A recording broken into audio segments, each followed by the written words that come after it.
Tonight, we embark on a gentle journey into one of life's most profound questions. Not the kind of question that keeps you awake at night, but the kind that, when understood, finally allows you to find deep, meaningful rest. What is the real purpose of life? Society tells us it's happiness, success, achievement. The accumulation of experiences and possessions that make us feel complete. But what if everything we've been taught about life's purpose is backwards? We'll explore ancient Zen wisdom that reveals a truth so simple, so elegant, that once you see it, you can never unsee it. This isn't about changing your entire life. It's about changing how you see the life you already have. Find a comfortable position. Let your body settle into the surface that supports you. Take a slow breath in, and as you breathe out, let go of the day that has passed. Whatever happened today, whatever you accomplished or didn't accomplish, simply let it be. In old Japan, there lived a merchant named Kenji. By every measure of his society, he was successful. His tea shop in Kyoto was the most prosperous in the district. People came from neighboring towns to buy his rare teas. His home was filled with beautiful things. His family was well fed and respected. Yet every night, as Kenji lay on his silk futon, a strange emptiness would settle over him like morning mist. He would think of all he had achieved, and somehow it felt like nothing at all. The taste of success had become as bland as yesterday's rice. One evening, feeling particularly restless, Kenji decided to take a walk through the bamboo forest near his home. The moon was full, casting silver shadows between the tall stalks. As he walked, he heard the soft sound of someone weeping. Following the sound, he found an old Zen monk sitting beside a small stream. The monk's robe was patched and simple, his begging bowl beside him empty. Yet his tears were not tears of sorrow, but something Kenji had never seen before. They seemed to shimmer with a strange kind of joy. "Master," Kenji said gently, "why do you weep?" The old monk looked up with eyes that held the depth of still water. "I weep because I have everything," he said. "And you, successful merchant, why do you suffer?" Kenji was taken aback. "I don't suffer, master. I have a prosperous business, a fine home, everything a man could want." The monk smiled. "Then why did the emptiness in your chest bring you to the forest tonight?" Kenji felt something turn over in his heart. How could this stranger see what he had hidden even from himself? "Sit," the monk said, patting the moss beside him. "Let me tell you about the two kinds of thirst. As you listen to this story, let your own body sink a little deeper. Feel the weight of your limbs. Notice how your breath moves in and out without any effort from you. Just like Kenji, you may have spent years running towards something, not knowing what you were really seeking." The monk's voice was soft like wind through bamboo. "There is the thirst of the body," he began, "and the thirst of the heart. When your body thirsts for water, you drink, and the thirst is satisfied. Simple. But the heart's thirst is different. The more you drink what the world offers, the thirstier you become." Kenji frowned. "I don't understand." "You achieved success to fill an emptiness. Did the emptiness disappear?" "No," Kenji admitted. "It only grew larger. This is because you were trying to fill a hole that can never be filled from the outside. The harder you try, the bigger it gets. Like trying to satisfy hunger by looking at paintings of food. The monk picked up a smooth stone from beside the stream and held it up in the moonlight. "What do you see?" "A stone," Kenji replied. "Look closer." Kenji leaned in. The stone was ordinary grey granite, worn smooth by water. "I see a stone," he repeated. "Look with your heart, not your eyes." Kenji stared at the stone, and something strange began to happen. The longer he looked without trying to understand or categorize or judge, the more the stone seemed to glow. Not with light, but with a presence he had never noticed before. It was perfect, exactly as it was. Complete. Lacking nothing. "Now," the monk said softly, "you are beginning to see what you really are. Let your eyes close now if they haven't already. Feel the rhythm of your breathing.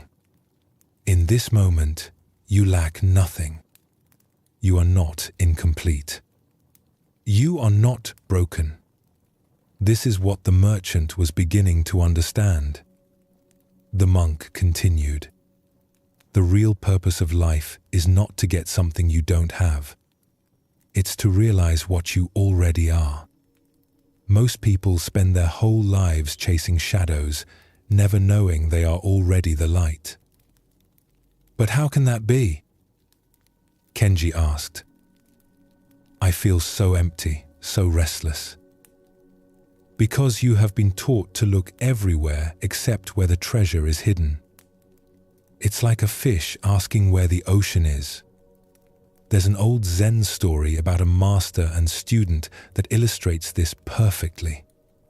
Let this story wash over you like gentle waves. A young monk named Iho was desperate to find enlightenment. He meditated until his legs went numb. He studied texts until his eyes burned.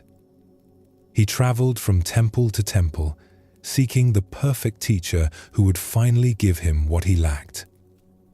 One winter day, he arrived at a small temple where an ancient master lived alone. The master was in his garden, slowly raking fallen leaves. "Master," Eijo said, bowing deeply, "I have come to receive your wisdom. Please teach me the secret of enlightenment." The old master continued raking without looking up. "I'm busy," he said simply. Eijo waited. Hours passed. The master finished raking, then began again in a different pattern. The sun moved across the sky. Finally, as twilight approached, Eijo could contain himself no longer. "Master, I have waited all day. When will you teach me?" The master stopped and looked at him with eyes like autumn leaves. "I have been teaching you all day." "I don't understand." "You've done nothing but rake leaves."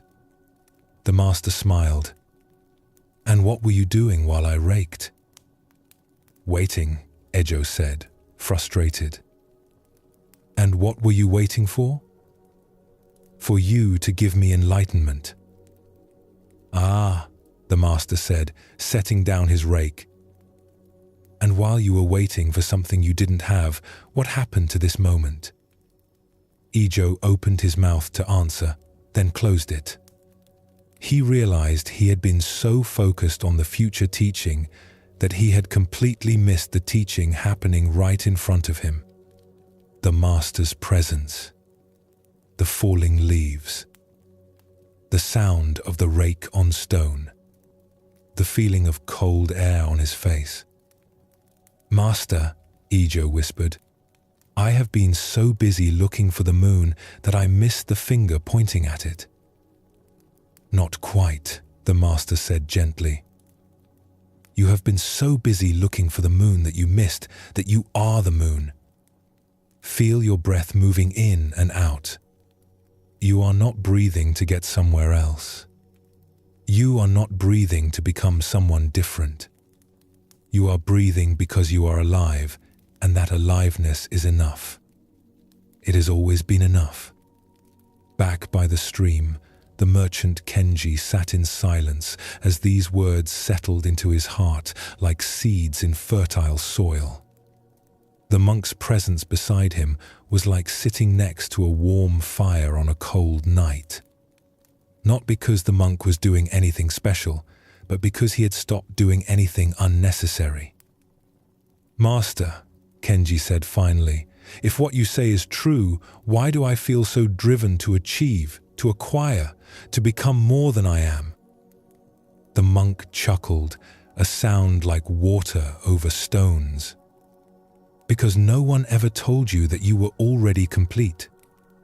From the time you were small, you were taught that you were lacking something, that you needed to earn your worth. That happiness was somewhere else, with someone else, in some other moment." He gestured to the flowing stream beside them. "Does this water try to become wetter? Does it struggle to flow downhill? Does it suffer because it's not tea or wine?" "No," Kenji said. "It simply flows according to its nature. And in that flowing, it finds perfect expression. This is what the sages call wu-wei, effortless action, not trying to be anything other than what you are." The moon had climbed higher, casting everything in silver light. Kenji felt something in his chest beginning to loosen, like a fist that had been clenched for so long he'd forgotten it could open. "But my business, my responsibilities," Kenji said. "Should I abandon everything?" "Why would you abandon anything?" the monk asked. "The stream doesn't abandon being water when it becomes a river. Your work can become an expression of your true nature rather than a desperate attempt to prove your worth." He picked up his empty begging bowl and held it up. "This bowl is most useful when it's empty. Not because emptiness is better than fullness, but because only an empty bowl can be filled. Only an empty mind can receive wisdom. Only an empty heart can be flooded with love. As you rest here now, notice the space between your thoughts. That space is not empty in the way we usually think of emptiness. It's full of potential, full of peace, full of the awareness that notices everything without being disturbed by anything." The monk stood slowly, his movements like flowing water. "Come," he said to Kenji. "Let me show you something." They walked deeper into the bamboo forest until they came to a small clearing where the moonlight fell unobstructed. In the center of the clearing was a large boulder, split perfectly down the middle by some ancient force. "What do you see?" the monk asked. Kenji looked at the broken rock. "A boulder that's been damaged, split in two." "Look again," the monk said. "This time, don't look with your ideas about how things should be." Kenji stared at the split boulder. Slowly, his perception began to shift.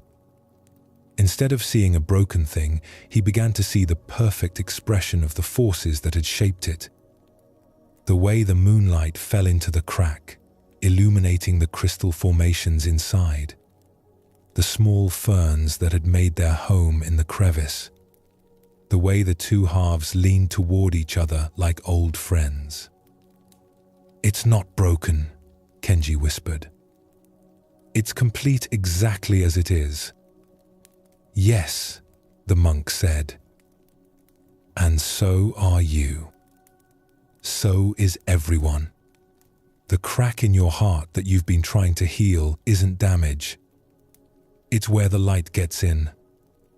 This is the first great understanding that Zen offers us about life's real purpose.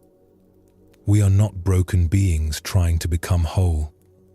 We are not incomplete beings trying to find our missing pieces. We are expressions of life itself, perfect in our imperfection, complete in our incompleteness. Feel this truth settling into your body now. You don't need to understand it with your mind. Let your heart receive it. You are enough. You have always been enough. The purpose of life is not to become something you're not. It's to realize what you've always been. The merchant Kenji walked back through the forest that night with lighter steps than he'd taken in years. Not because his circumstances had changed, but because his relationship to his circumstances had transformed. The emptiness in his chest was still there, but now he understood it differently. It wasn't a lack to be filled. It was space for life to move through him. The next morning, he returned to his tea shop with new eyes. His customers looked different to him now. Not as sources of profit, but as fellow travelers, each carrying their own hidden wholeness. His work felt different too. Not like a burden to prove his worth, but like a dance he was invited to join. Nothing had changed, and everything had changed. This is what happens when we stop asking life to make us happy and start asking what life wants to express through us. When we stop trying to get something from existence and start wondering what we can give back. When we realize that the purpose of life is not to satisfy the small self that always wants more, but to discover the vast self that lacks nothing. Let your breathing slow down even more now. Feel yourself sinking deeper into rest. The questions that drove you to seek happiness, success, achievement, these questions came from love. A love for life, a love for growth, a love for experiencing all that existence offers. This love doesn't need to be abandoned. It just needs to be redirected. Instead of asking, "How can I be happy?" we can ask, "How can I be awake?" Instead of asking, "How can I get what I want?" we can ask, "How can I want what is?" Instead of asking, "How can I become someone special?" we can ask, "How can I express what I already am?" These questions transform everything. They turn life from a problem to be solved into a mystery to be lived. They turn suffering from an enemy to be defeated into a teacher to be welcomed. They turn the ordinary moments of existence into gateways to the sacred. The old monk by the stream understood this. That's why his tears were tears of joy. He had found the great secret that most people never discover. You are not a human being trying to have a spiritual experience. You are a spiritual being expressing itself as a human experience. This changes everything about how we live. It changes how we work, how we love, how we face difficulties, how we experience pleasure. It changes what we value and what we pursue. Most of all, it changes the question of purpose itself. The purpose of life is not to get anywhere else. It's to be fully here, not to become someone else, but to be completely yourself, not to achieve some future state of happiness, but to recognize the peace that's available right now, in this breath, in this moment, in this awareness that notices everything without being disturbed by anything. As you settle deeper into rest tonight, let this understanding seep into your bones. You are not on a journey to somewhere else. You are the destination you've been seeking. You are not preparing for life to begin. Life is flowing through you right now. You are not waiting for the real purpose to reveal itself. You are the purpose, expressing itself perfectly in this very moment. Sleep comes easily when we stop trying to be somewhere else. Rest is natural when we stop resisting what is. Peace is our birthright when we remember who we really are. Let these words fade now into the background of your awareness. Let your mind drift like clouds across an empty sky. You are held. You are complete. You are home. Tomorrow, when you wake, the world may look the same, but you will begin to see it with different eyes. The eyes of someone who knows the secret that the ancient Zen masters knew. The secret that changes everything and changes nothing at all. You are already what you seek. Let your breath deepen as we continue our gentle journey into the heart of ancient wisdom. Feel your body settling even more completely now, like a leaf finally coming to rest on still water. Now, let's explore the story of a young prince who discovered what you are discovering now, that the purpose of life is not what we think it is. This is not just history. This is your story, told through the life of one who walked this path before you.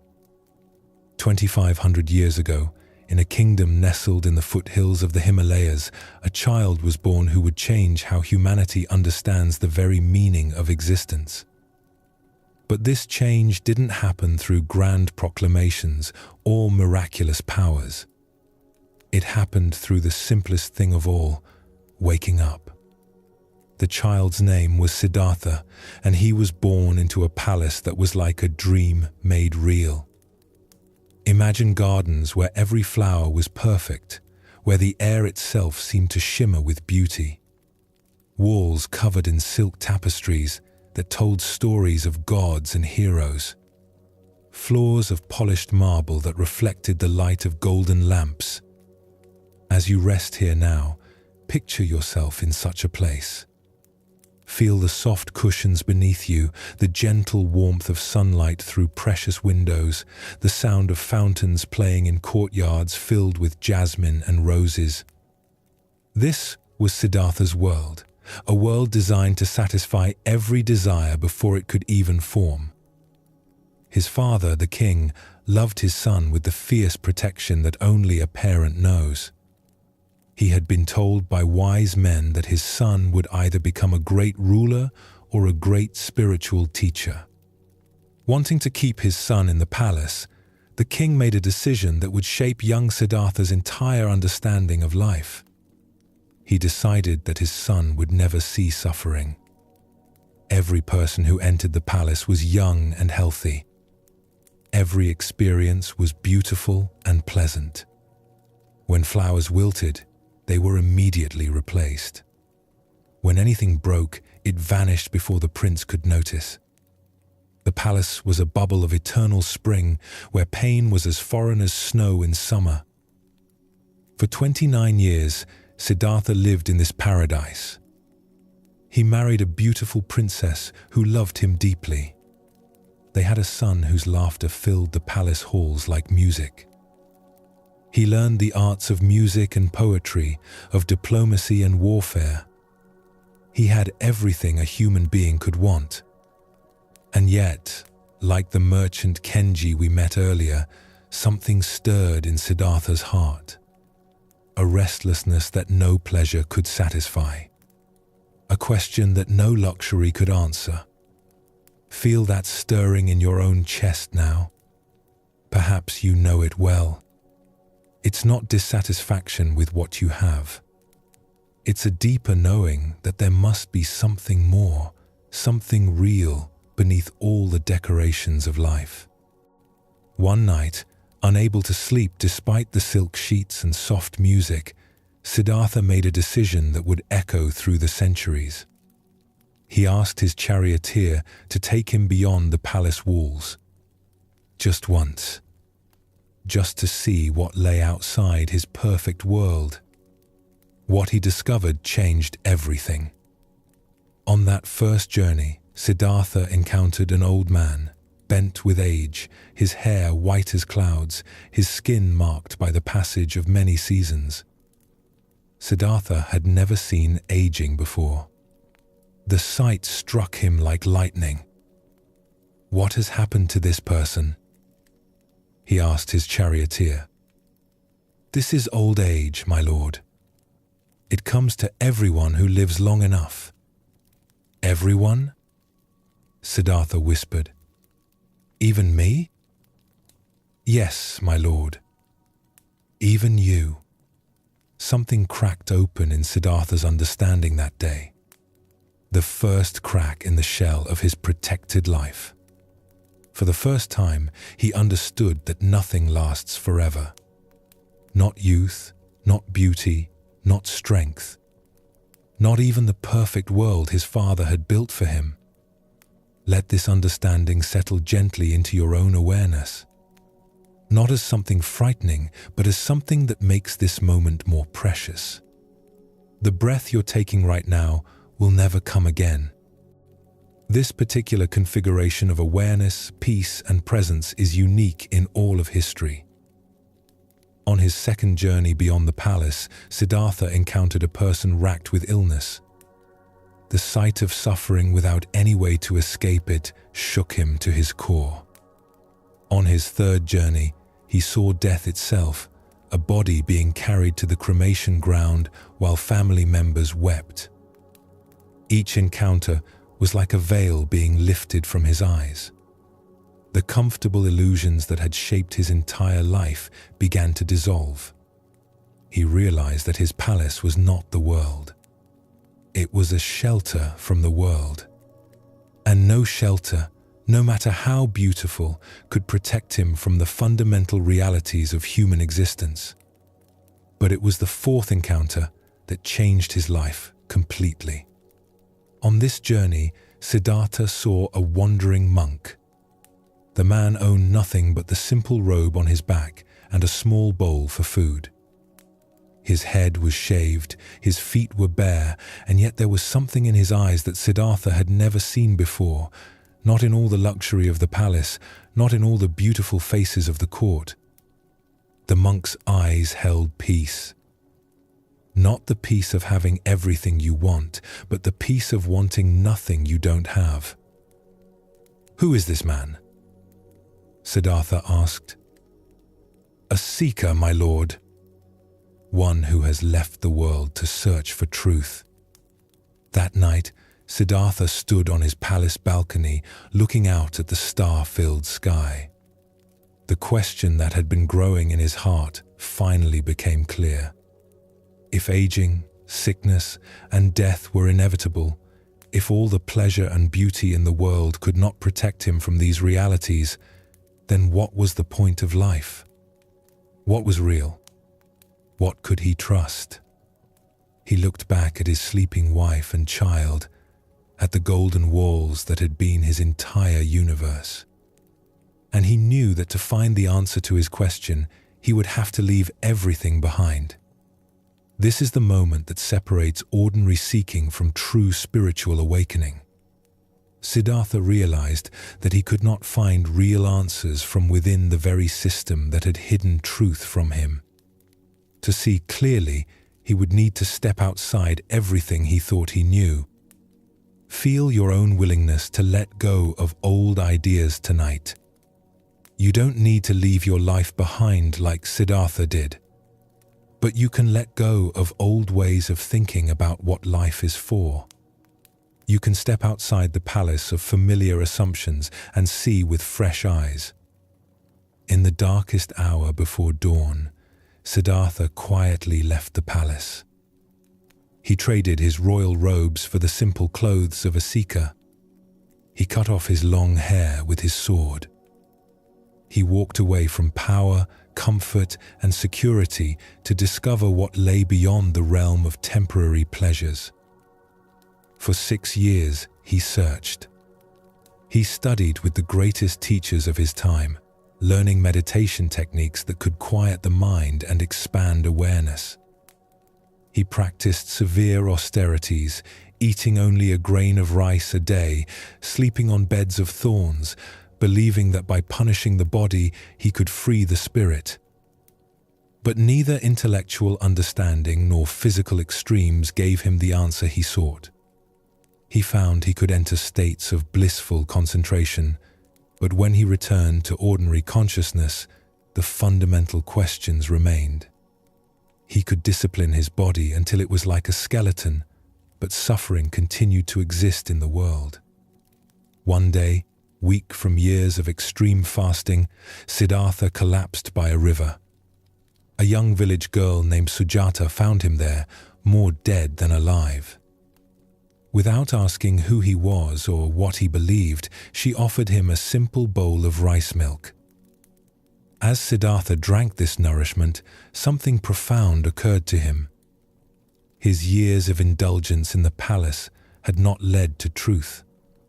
His years of extreme deprivation had not led to truth either.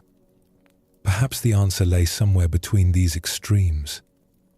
This realization would later become one of the central teachings of his path, the middle way.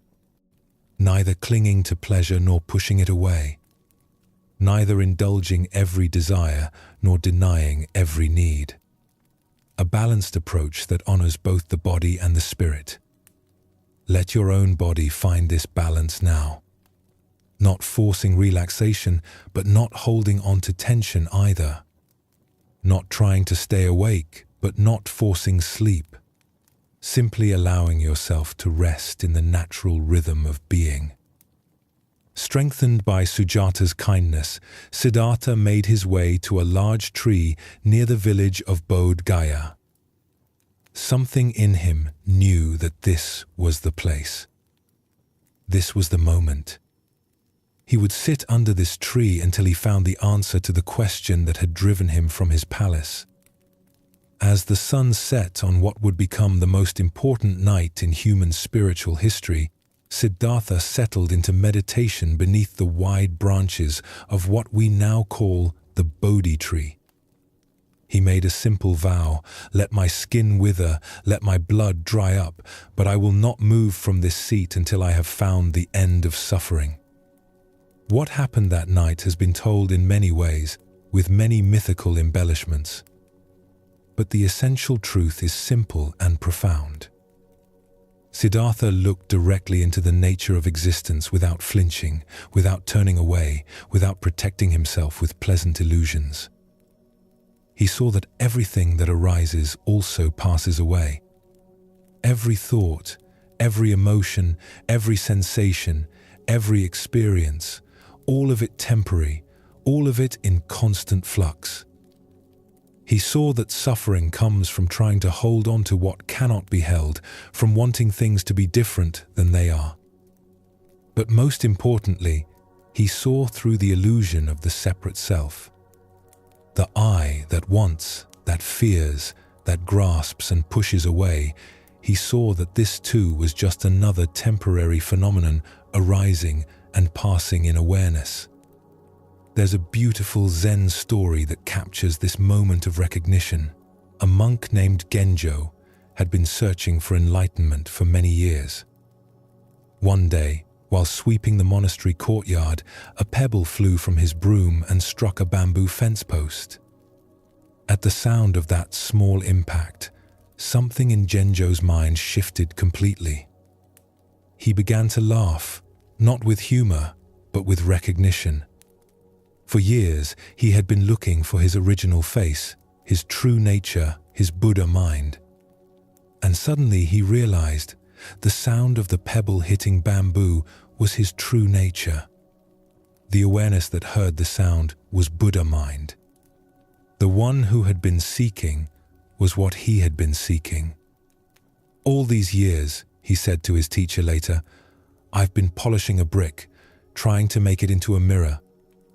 But I was already the mirror all along. This is what Siddhartha discovered under the Bodhi tree. Not some special state of consciousness, not some magical power, but the simple recognition of what had always been present. The awareness that was aware of seeking was what he had been seeking. As dawn broke over the tree where he sat, Siddhartha had become the Buddha, which simply means the awakened one. Not awakened to something new, but awakened from the dream of separation, from the illusion that he was lacking something. His first words after this awakening were filled with wonder. How marvelous! How marvelous! All beings are already enlightened. They simply don't realize it. Feel this recognition touching your own heart now. You are not broken. You are not incomplete. You are not on a journey to become someone else. You are the awareness in which all experience arises and passes away. You are the peace that was never disturbed, even by the disturbance. The Buddha's great discovery was not about achieving some special state. It was about recognizing what had always been true. Like the monk who cleaned the temple, like the merchant by the stream, like you resting here now, the seeking itself was arising in the very awareness that was being sought. This understanding completely transformed the Buddha's relationship to life. He had left the palace to escape suffering, but now he understood that suffering was not something to escape. 5. It was something to understand. Pain was inevitable. Birth, aging, sickness, death were part of life. But suffering, the extra layer of resistance, the "this shouldn't be happening," the desperate attempts to make impermanent things permanent, that was optional. For the next 45 years, the Buddha shared this understanding with anyone who would listen. Kings and beggars, scholars and farmers, young and old, all found freedom through his simple teaching. Not because he gave them something they didn't have, but because he helped them recognize what they had never lost. The teaching he offered was like a finger pointing at the moon. The finger was important, the practices, the ethics, the meditation techniques that help quiet the mind and open the heart.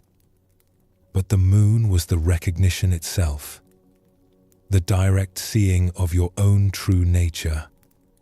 This brings us to the heart of why Siddhartha's story matters for you, resting here tonight. His journey from palace to awakening reveals the real purpose of life. Not to avoid difficulty or maximize pleasure. Not to achieve some perfect state where nothing ever goes wrong. But to wake up from the dream that you are separate from life itself. The Buddha taught that there are 4 fundamental truths that, once understood, free us from unnecessary suffering. First, life includes experiences we don't like. This isn't a bug in the system, it's a feature. Difficulty, loss, change, and uncertainty are woven into the very fabric of existence. Trying to create a life without these elements is like trying to have a coin with only one side. Second, our suffering comes from fighting this reality, from insisting that life should be different than it is, from believing that our happiness depends on controlling what cannot be controlled. This resistance is like swimming against a river current, exhausting and ultimately futile. Third, there is a way to end this unnecessary struggle. Not by changing life, but by changing our relationship to life. By learning to flow with the current instead of fighting it. By finding the peace that exists even in the midst of difficulty. Fourth, there is a practical path for developing this new relationship. Not a path of belief or faith, but a path of direct experience. Simple practices that anyone can use to discover their own inner freedom. Let these truths settle into your awareness like seeds finding fertile ground. You don't need to understand them completely right now. Just let them rest in the quiet space of your heart. There's another Zen story that beautifully illustrates this transformation. A student approached his master, crying, "Master, I am filled with anxiety about my family, worry about my work, and sadness about growing old. Please teach me how to get rid of these feelings." The master listened compassionately, then handed the student a cup of muddy water. "Please make this water clear," he said. The student tried everything, filtering, stirring, adding clear water. Nothing worked. The mud just swirled around, making the water cloudier. Finally, exhausted, the student set the cup down and stopped trying. Gradually, the mud settled to the bottom by itself, and the water became crystal clear. "You see," the master said gently, "you don't need to get rid of anxiety, worry, or sadness. You just need to stop stirring them up with resistance. When you stop fighting these feelings, they settle naturally, and your true clarity shines through." This is what the Buddha discovered. Peace is not the absence of difficult experiences. Peace is the presence of awareness that remains undisturbed even when difficulties arise. Like the clear water that was always there beneath the mud. As you continue to settle deeper into rest, know that this same awareness is here right now. The awareness that notices your thoughts is peaceful. The awareness that notices your emotions is untouched by them. The awareness that notices your body is not limited by physical boundaries. You are not having an experience of awareness. You are awareness, experiencing itself as a human being. This was the Buddha's great insight, and it's available to you right now, in this moment, in this breath. The prince who left his palace thought he was going on a journey to find something he lacked. What he discovered was that he had never left home. What he found was what he had always been. What he achieved was the recognition that there was nothing to achieve. This is the real purpose of life, not to become enlightened, but to recognize that enlightenment is your natural state. Not to find peace, but to discover that you are the peace you seek. Not to solve the problem of existence, but to awaken from the dream that existence is a problem. Let this understanding accompany you now as you drift deeper into the natural rest that is your birthright. You are not a seeker looking for truth. You are truth itself, temporarily playing the role of a seeker. The game is almost over. The seeking is almost done. Like Siddhartha under his tree, you can stop trying so hard and simply be what you have always been. Complete, whole, at peace, already home. The Buddha's awakening under the Bodhi tree revealed something profound about balance.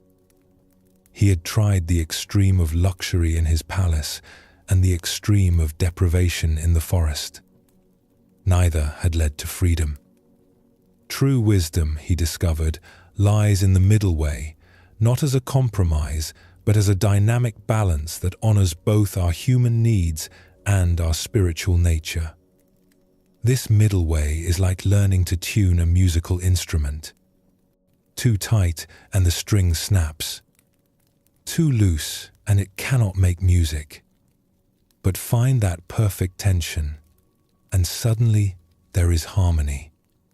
Tonight, let this harmony settle into your own being. Feel how your body naturally finds balance, not rigid, not collapsed, but gracefully present. This physical ease mirrors the inner balance we can discover in every aspect of life. In ancient China, there lived a master carpenter named Li Wei. His reputation extended far beyond his village, not because he built the most ornate furniture, but because everything he created had a quality that people couldn't quite name. His chairs were perfectly comfortable. His tables seemed to invite gathering. His houses felt like homes before anyone moved in. One day, a young apprentice asked him, "Master Li, what is your secret? How do you make wood become so alive?" Li Wei continued his careful planning of a piece of cedar, each stroke deliberate yet effortless. "There is no secret," he said quietly. "Only listening." "Listening to what?" The apprentice pressed. to what the wood wants to become. The apprentice frowned. But wood doesn't want anything. It's just wood. Li Wei set down his tools and looked at the young man with eyes that held the patience of old trees. "Watch," he said simply.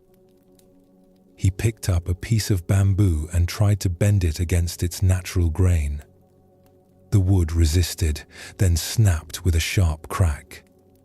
Then he took another piece and bent it gently with its grain. It curved gracefully, like a dancer following music.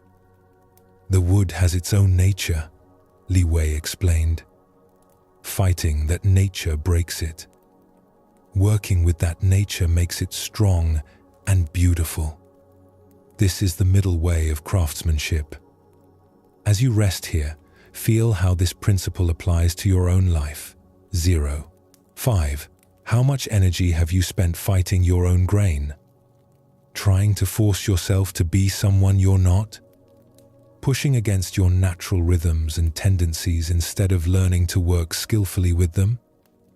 The middle way is not about becoming passive or giving up on growth. It's about understanding the difference between effort and struggle, between growth and force, between discipline and violence against yourself. Li Wei's workshop became a place of pilgrimage for other craftsmen, but not for the reasons they expected. They came expecting to learn techniques and secret methods. Instead, they found a man who worked with such naturalness that his labor seemed like play. One visitor, a famous cabinet maker from the capital, watched Li Wei for 3 days. Finally, he burst out in frustration. "But what do you do? I see you work, but you make it look effortless. Where is the struggle? Where is the great effort I've heard about?"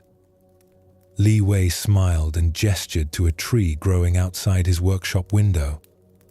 "Do you see that oak tree struggling to grow? Do you see it forcing its branches toward the sun?" "No," the visitor admitted. "Yet it grows stronger each year. It bends with storms instead of breaking. It drops its leaves when winter comes and grows new ones in spring. It follows its nature completely, and in doing so, becomes magnificent." "But trees are different from people," the visitor protested.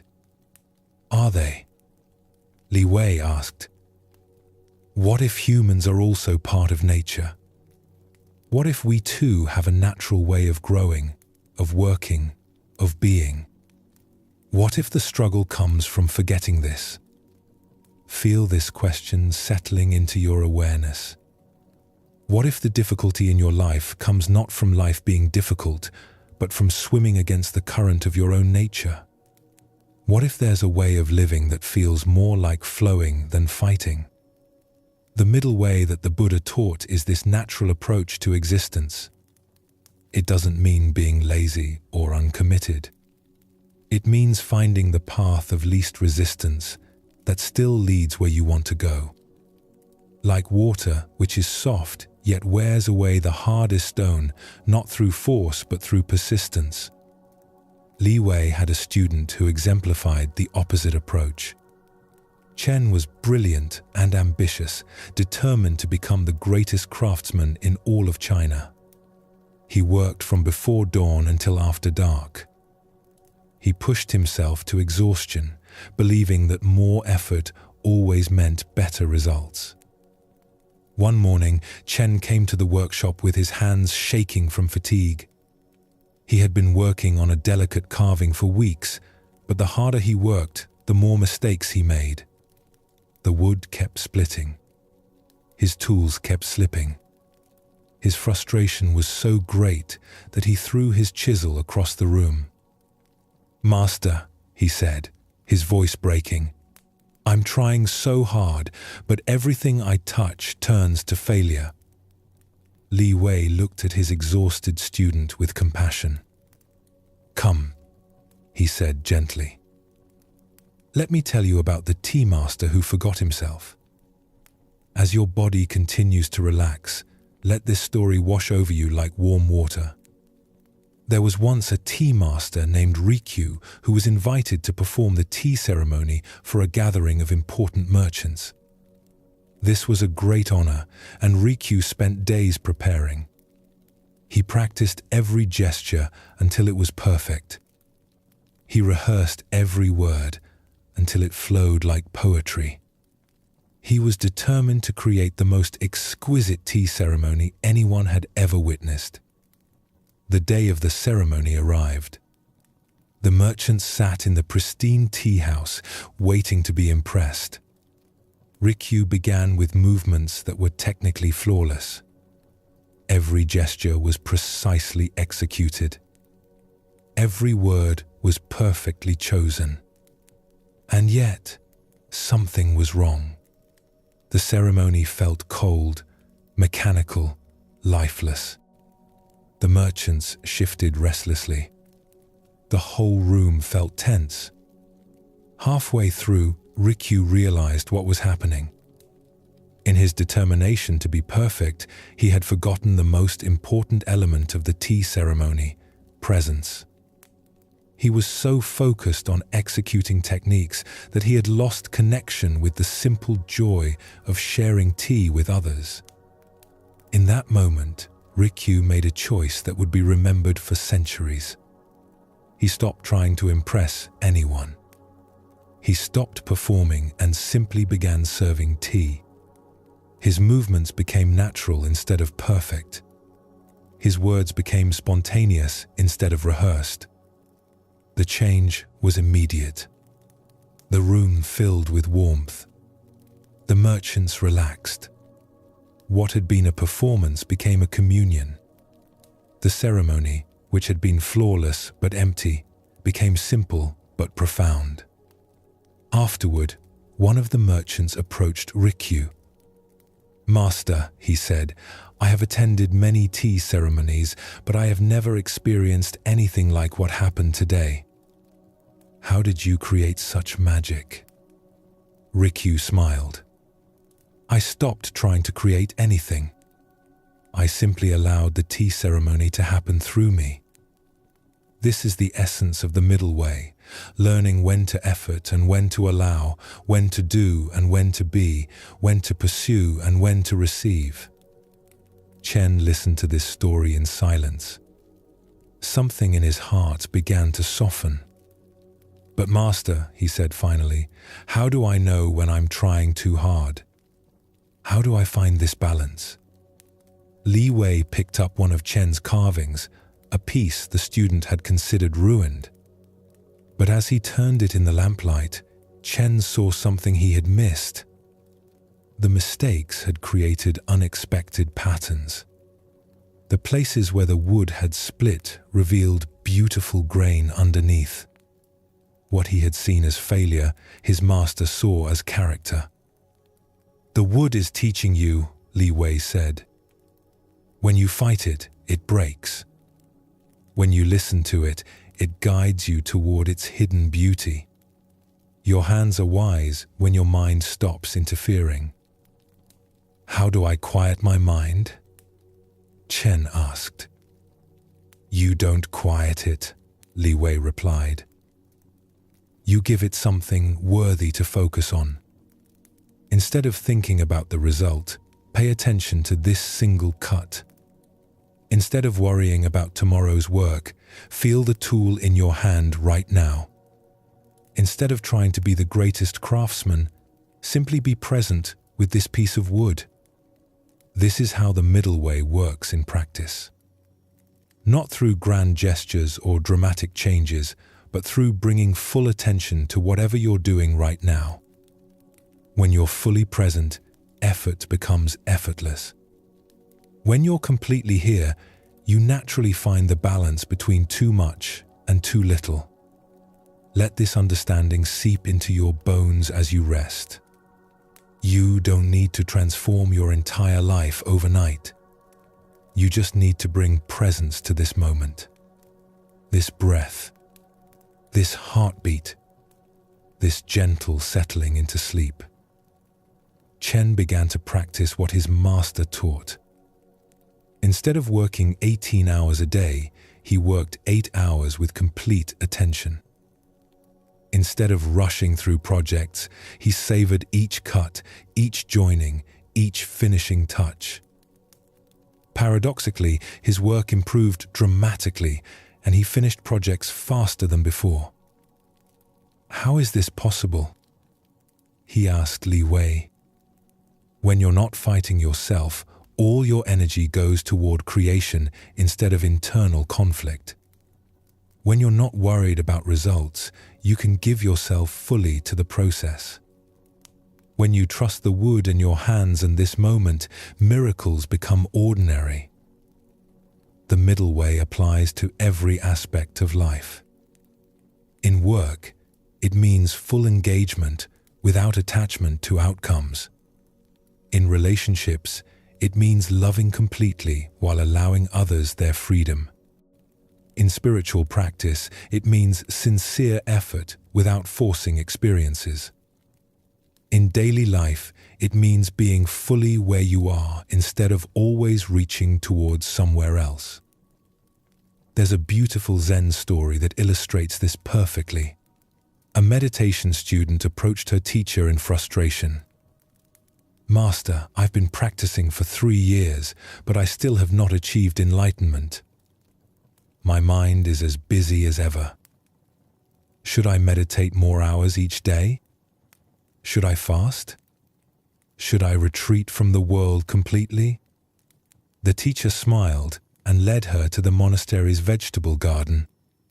There, he pointed to 2 plants growing side by side. One was thriving, green and full. The other was small and struggling. "Tell me," the teacher said, "what is the difference between these plants?" The student examined them carefully. "They have the same soil, the same sun, the same water," she said. "I don't understand why one flourishes and the other struggles." "Look more closely," the teacher suggested. Finally, the student noticed it. Around the struggling plant, the soil had been packed tight, compressed, overtended. Around the thriving plant, the earth was loose and aerated. "Ah," she said with sudden understanding. "Too much care can be harmful." "Yes," the teacher nodded. The struggling plant received more attention, more intervention, more effort to make it grow. The thriving plant was simply given space to unfold according to its nature. "Are you saying I should stop trying?" the student asked. "I'm saying learn the difference between nurturing and forcing. Water your practice regularly, give it space to grow, trust its natural unfolding. But don't dig up the seeds every day to see if they're sprouting. Feel this wisdom applying to your own spiritual journey. You don't need to force awakening or manufacture peace. These are your natural states, temporarily obscured by trying too hard to find them. Like the plant that grows best when given space, your inner wisdom flourishes when you stop interfering with its natural expression. The middle way is not a destination, but a dynamic balance that must be found fresh in each moment. Sometimes it looks like more effort, sometimes like less. Sometimes it means saying yes, sometimes saying no. Sometimes it means engagement, sometimes withdrawal. The key is learning to sense what this moment requires rather than applying a rigid formula. Li Wei often told his students, the master carpenter doesn't use the same pressure for every type of wood. Soft pine requires a light touch. Hard oak needs firm pressure. Wisdom lies not in having one technique, but in sensing what each situation calls for. As you settle deeper into rest tonight, allow this sensing to develop in your own life. You already know more than you think you know. Your body knows when it needs rest and when it needs movement. Your heart knows when to open and when to protect itself. Your spirit knows when to strive and when to surrender. The middle way is about trusting this inner guidance rather than overriding it with shoulds and have-tos. It's about becoming fluent in the language of your own wisdom. There was once a potter whose work was renowned throughout the land. Students came from everywhere to learn his secrets. They expected to find complicated techniques and special tools. Instead, they found an old man who worked with such simplicity that his pottery seemed to create itself. "Master," one student asked, "how do you make such beautiful vessels?" The potter smiled and gestured to the spinning wheel. "I don't make the pottery," he said. "I simply remove everything that is not pottery." "I don't understand." "I center the clay, then allow its nature to emerge. I guide it, but I don't force it. I work with its tendencies rather than against them. The pot already exists within the clay. My job is simply to help it reveal itself." This is perhaps the deepest teaching of the middle way. Your true self already exists within you, perfect and complete. Life's purpose is not to create someone new, but to remove everything that obscures who you already are. Like the potter with clay, like the carpenter with wood, you can learn to work with your own nature rather than against it. The struggle ends when you stop trying to be someone you're not and start allowing yourself to be who you are. The purpose of life reveals itself when you stop asking what you should become and start discovering what you already are. Let this recognition settle into your heart now. You are not a project to be completed or a problem to be solved.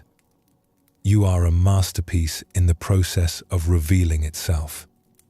And like all great art, this revelation happens not through force, but through the patient, gentle removal of everything that is not essentially you. Rest in this knowing. Trust this process. Allow this unfolding. The middle way is not something you do, it's something you allow. It's the natural balance that emerges when you stop fighting yourself and start dancing with life. As sleep comes to embrace you, know that you are walking this middle way perfectly right now. Not trying to sleep, not fighting wakefulness, simply allowing whatever arises to arise. This is the path. This is the practice. This is the way home to yourself. The ancient masters understood that our minds are like gardens. Sometimes wild and overgrown, sometimes carefully tended, always alive with possibility. The purpose of life, they discovered, is not to eliminate all the weeds or create some perfect landscape. It's to learn the art of gentle cultivation, knowing when to plant, when to water, when to prune, and when to simply sit quietly and enjoy what grows. Tonight, as your mind settles into the spaciousness of approaching sleep, we explore this inner gardening, the practice of mindfulness that transforms ordinary awareness into wisdom. In the mountains of old Japan, there lived a Zen master named Dogen who tended the most extraordinary garden anyone had ever seen. But what made it extraordinary was not its beauty, though it was beautiful. What amazed visitors was how perfectly everything seemed to belong exactly where it was. The rocks appeared to have chosen their own positions. The moss seemed to have arranged itself with artistic precision. Even the fallen leaves created patterns of such natural harmony that people hesitated to disturb them by walking through. Students came from distant temples to learn Dogen's secret.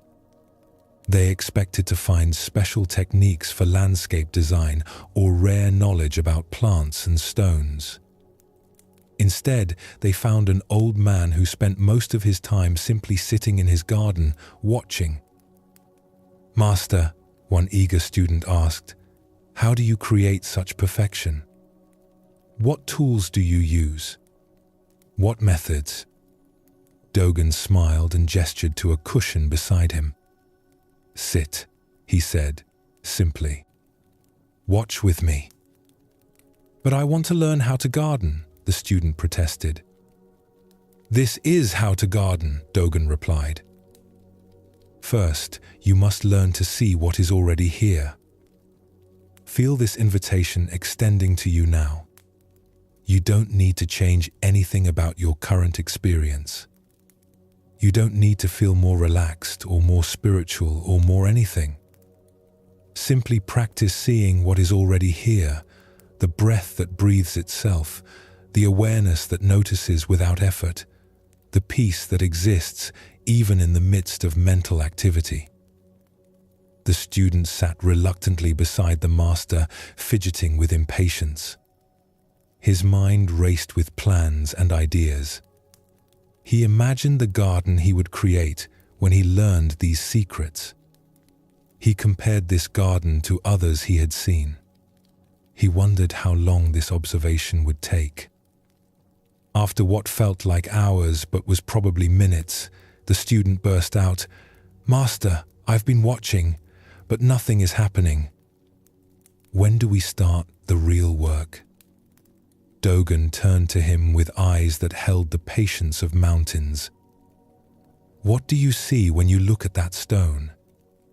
The student glanced at the large granite boulder Dogen was indicating. "I see a stone. Grey granite, probably placed there for visual balance." "Look again. This time, don't look with your ideas about how gardens should be designed.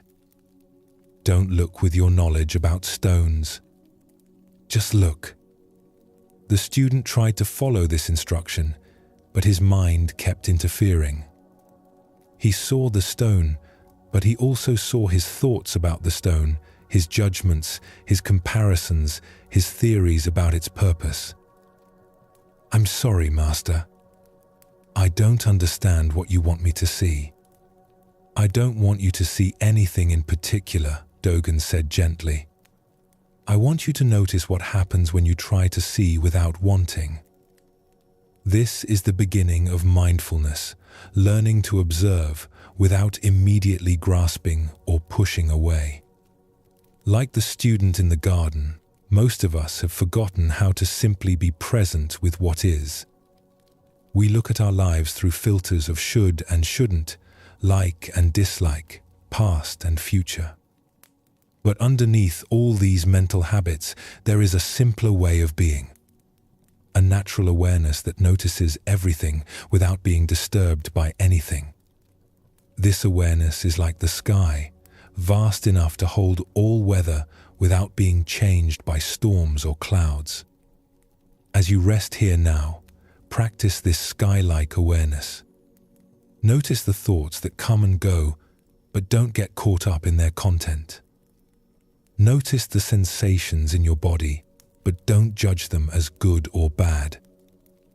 Notice the sounds around you, but let them arise and pass without resistance. The student continued to sit with Master Dogen day after day. Gradually, something began to shift in his perception. Instead of looking at the garden, he began to feel himself as part of it. Instead of observing from outside, he started experiencing from within. One morning, as he sat in his usual spot, a leaf fell from the maple tree above them. As he watched it spiral down and land softly on the moss, something in his mind became very quiet. For just a moment, there was no observer and no observed.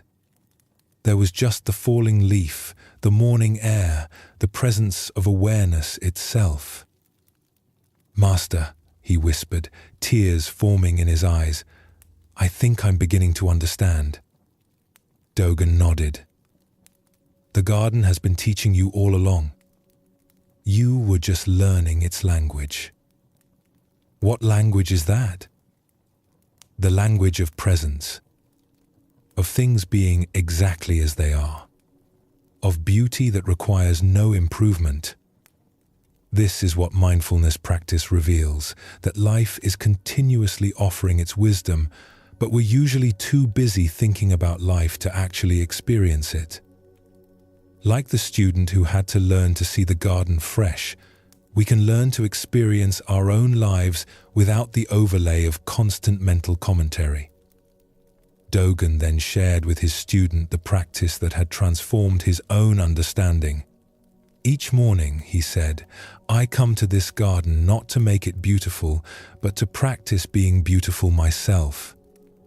Not to create harmony, but to discover the harmony that already exists. I sit here and breathe with the trees. I listen with the stones.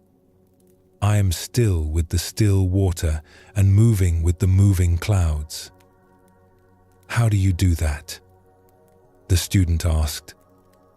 I practice what we call just sitting, shikantaza.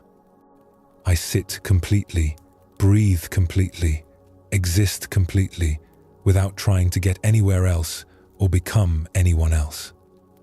In this complete sitting, I discover that there is nowhere else to go and no one else to become. Let your own body practice this complete resting now. You're not resting in order to fall asleep, though sleep may come.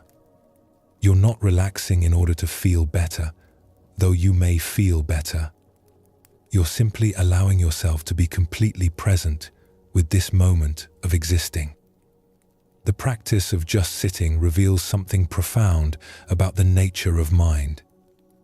When we stop trying to control our thoughts and emotions, when we stop trying to create particular states of consciousness, a natural peace emerges. Not a peace we achieve, but a peace we recognize was always here. Master Dogen had another student, a woman named Ido, who struggled with what she called her monkey mind. Her thoughts jumped from branch to branch like a restless primate, never settling anywhere for long. Master, she complained one day, my meditation is a disaster. I sit down to be peaceful, and immediately my mind becomes a circus. Thoughts are swinging everywhere. How can I make them stop? Dogen smiled and pointed to an actual monkey that was playing in the trees above them. Do you see that monkey? Yes. Are you angry with it for being a monkey? Of course not.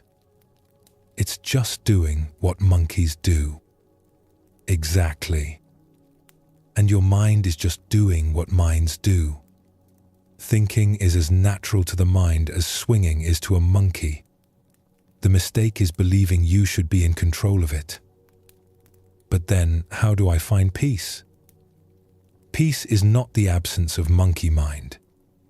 Peace is the awareness that watches monkey mind without getting upset about it. You are not the monkey. You are the awareness in which the monkey plays. This understanding transforms everything about meditation and mindfulness practice. You're not trying to stop thoughts or eliminate emotions. You're learning to rest as the awareness that notices thoughts and emotions without being identified with them. It's like learning to watch a movie without getting lost in the story. You can enjoy the drama, feel moved by the emotions, appreciate the artistry, all while knowing that you are not actually the characters on the screen. You are the witnessing presence in which the whole movie appears. Ido practiced this perspective daily. She would sit in the garden and watch her mind like she was watching clouds pass through the sky. Some thoughts were dark and stormy. Some were light and cheerful. Some seemed to carry important messages. Others were just mental debris, random fragments with no particular meaning. Gradually, she stopped taking her thoughts so seriously. She began to see them as visitors passing through awareness rather than as fundamental truths about reality. And in that shift of perspective, she found the peace that had always been there, not as something she created, but as something she stopped obscuring. "Master," she said one day, "I think I understand now. I was like a person standing in sunlight, but staring at her shadow, wondering why everything seemed dark." "Yes," Dogen replied. Mindfulness is simply turning around to face the sun. This practice of mindful awareness extends far beyond formal sitting meditation. It becomes a way of living, a way of meeting each moment with presence rather than preoccupation. When you eat, you can practice eating completely, tasting the actual flavors instead of thinking about nutrition or calories or what you'll eat next. When you walk, you can practice walking completely, feeling your feet on the ground, your body moving through space, the air on your skin. When you listen to someone, you can practice listening completely, hearing not just their words, but the feelings beneath the words, the humanity in their voice.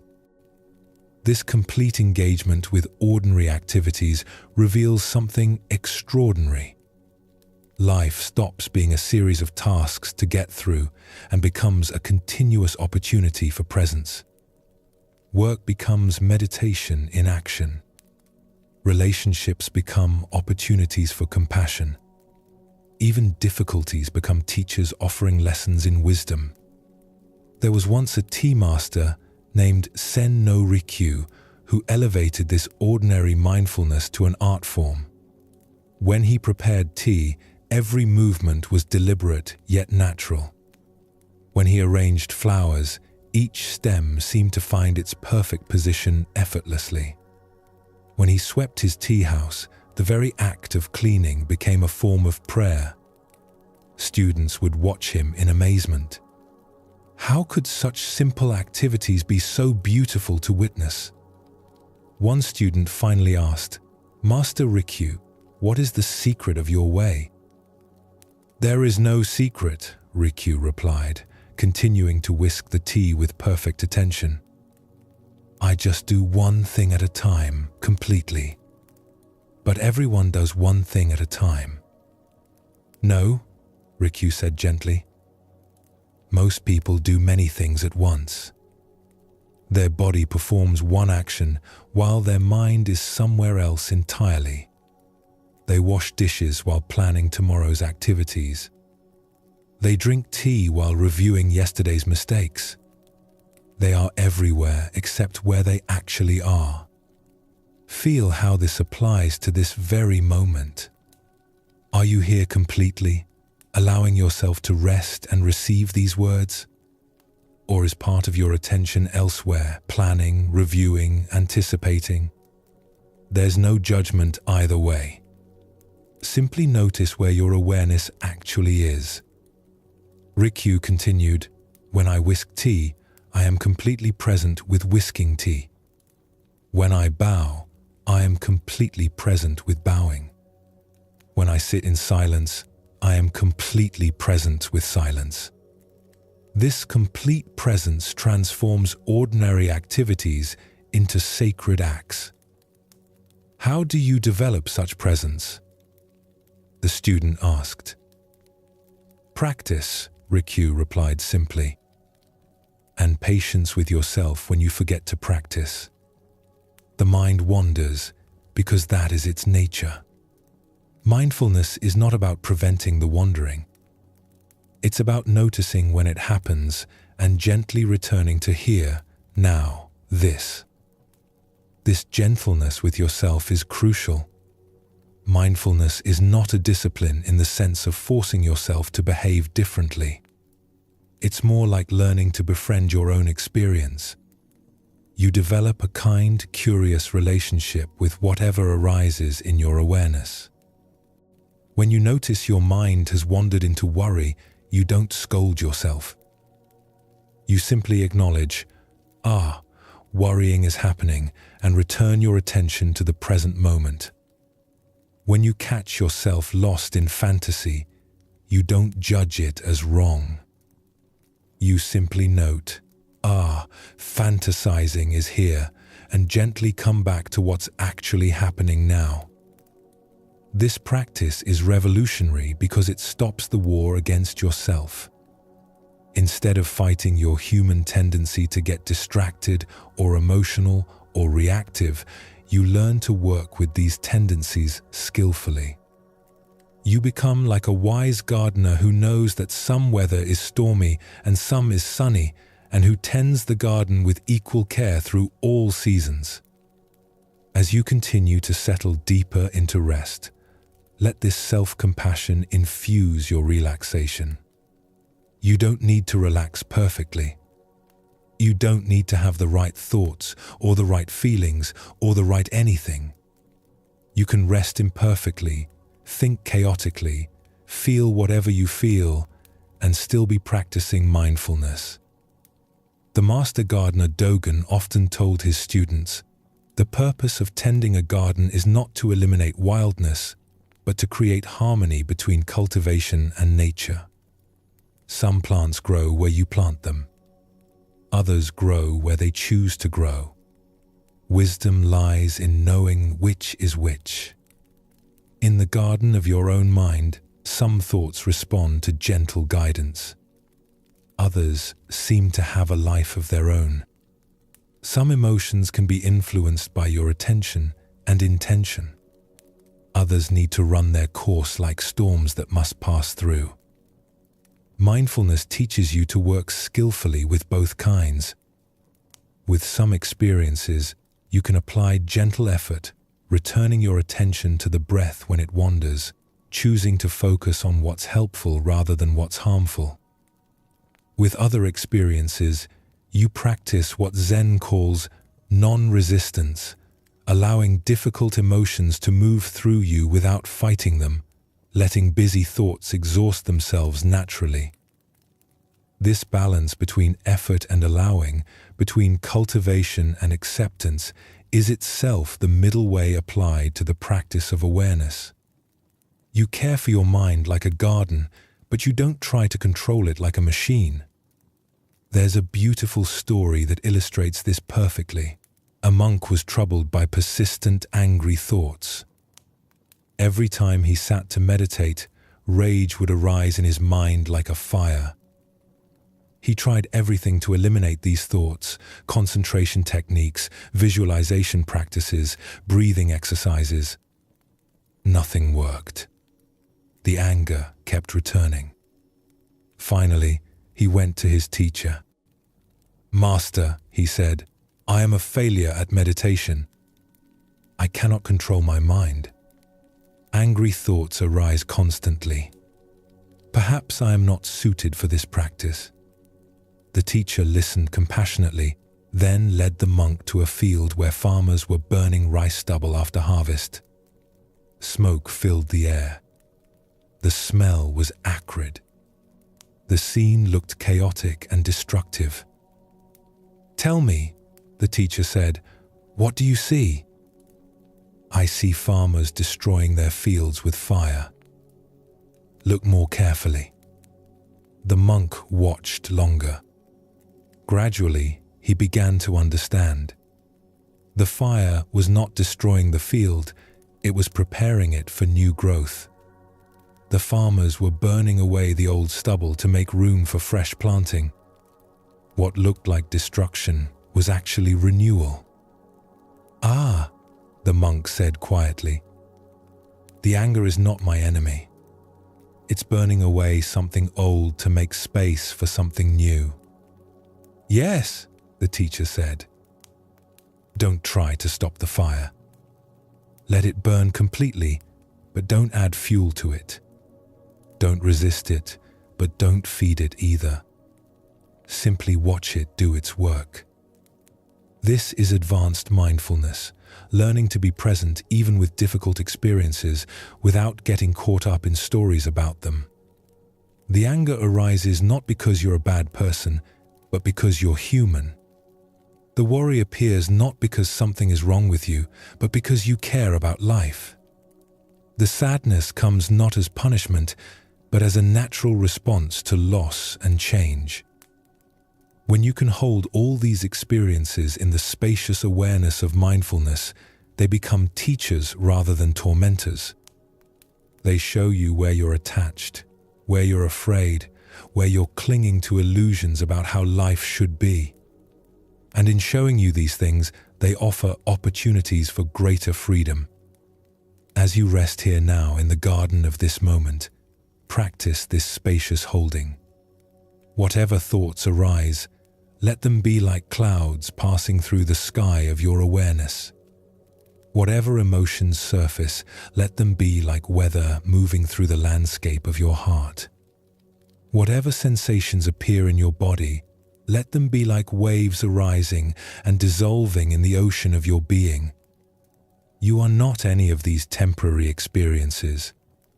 You are the awareness in which they all appear and disappear. This awareness is never disturbed, never damaged, never depleted by what passes through it.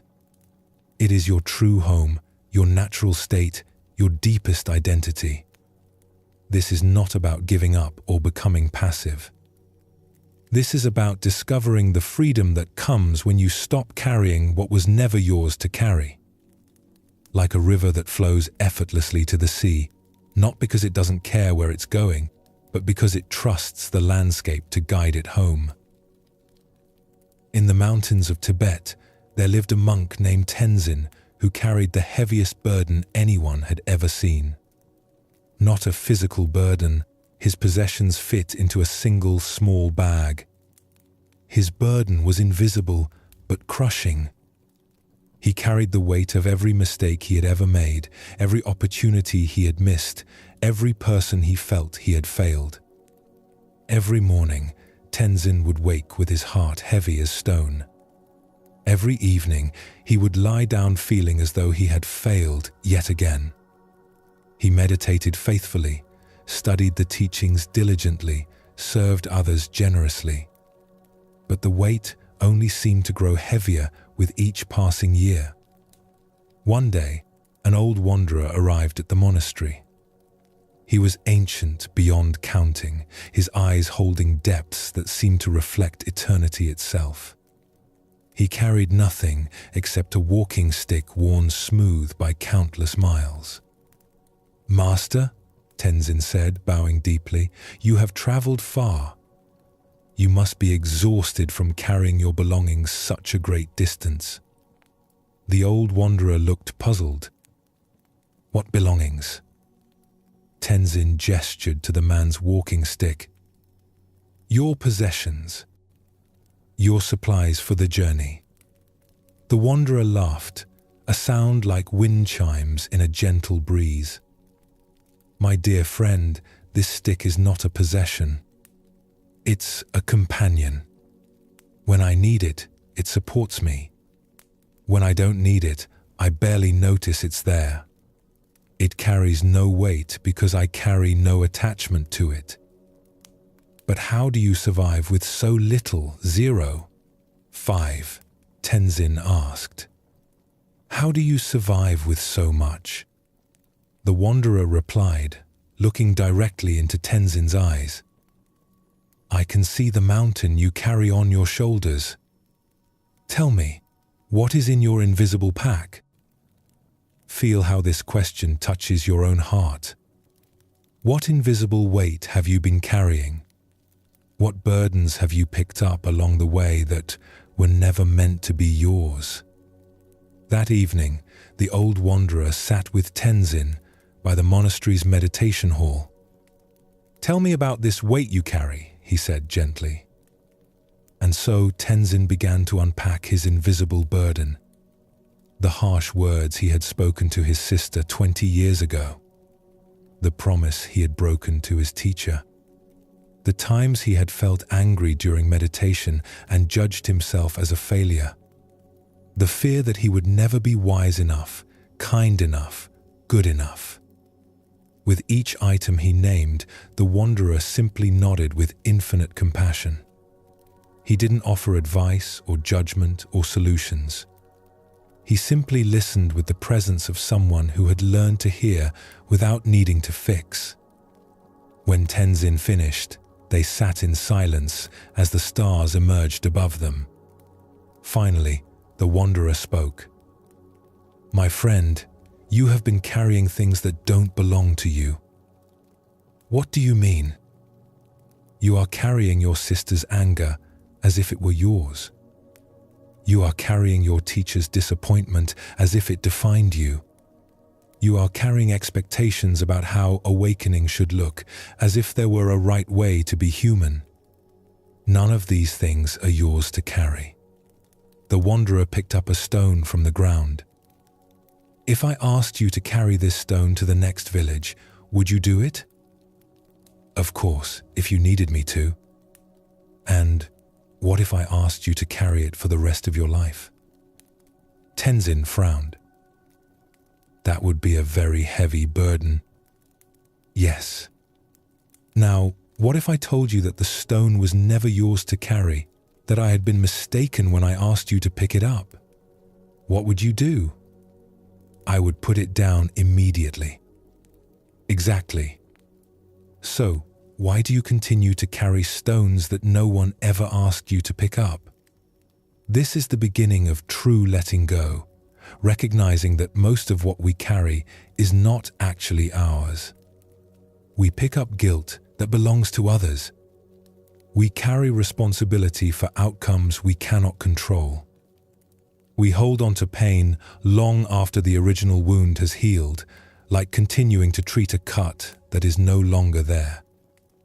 As you rest here now, practice this recognition. What would it feel like to set down the burden of needing to be perfect? What would it feel like to release the weight of past mistakes? What would it feel like to stop carrying tomorrow's worries today? The wanderer continued his teaching through the night. "There is a difference," he said, "between caring and carrying. You can care deeply about your sister's happiness without carrying responsibility for her anger. You can honor your teacher's guidance without carrying the weight of his expectations. You can work toward awakening without carrying the burden of spiritual achievement." "How do I learn this difference?" Tenzin asked. "By practicing what I call the art of open hands. Watch." The wanderer held out his hands, palms open to the sky. Open hands can give and receive freely.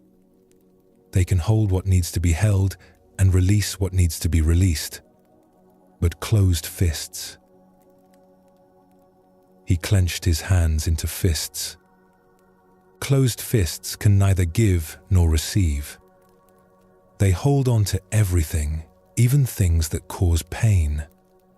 Feel your own hands as you rest. Notice whether they are clenched or relaxed. Let them soften completely, palms open, fingers naturally curved. This physical letting go can teach your heart how to release what it's been grasping. "The whole universe operates with open hands," the wanderer said. "The sun gives its light freely without demanding payment. The earth receives rain without grasping. Trees release their leaves in autumn without grief. Even your breath knows this wisdom, holding each inhalation just long enough before releasing it completely. There was once a tea master who had collected the most exquisite tea bowls in all of Japan. Each one was a masterpiece, valued not just for its beauty, but for its history. He kept them in a special room, locked away where they could never be damaged or stolen. One day, a student visited and asked to see the famous collection. The master proudly unlocked the room and showed the bowls, each one perfect and pristine. "They are beautiful," the student said. "May I hold one?" "Oh no," the master said quickly. "They are far too precious. They might break." "But master," the student said gently, "if they can never be used, are they really tea bowls? Or are they just decorative objects that happen to be shaped like tea bowls?" The master was taken aback. "I," I never thought of it that way. You have preserved their physical form perfectly, the student continued, but you have killed their essential nature. A tea bowl's purpose is not to be safe. It's to participate in the tea ceremony. It's to be filled and emptied, to be warmed by tea and cooled by air, to be part of the flow of life. That evening, the master sat in meditation, deeply troubled.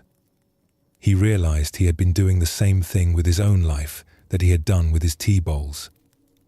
He had been so afraid of being hurt, so protective of his image as a wise teacher, so careful to avoid mistakes, that he had stopped fully participating in life. The next day, he unlocked the room and brought out his most precious bowl. His hands trembled as he prepared tea in it, knowing it might be chipped or broken. But as he shared that tea with his student, the bowl came alive in a way it never had while locked away. It fulfilled its true nature not through being preserved, but through being used.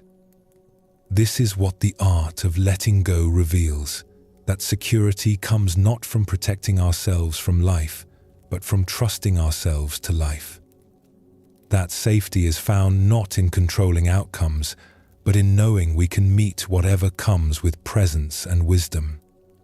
As you settle deeper into rest, practice this trust. You don't need to figure out tomorrow tonight.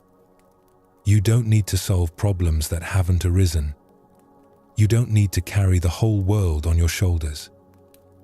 Life is wise enough to unfold without your constant management. The wanderer taught Tenzin a simple practice that transformed his understanding completely. Each evening, he said, before you sleep, practice the ritual of emptying your pockets. I don't understand.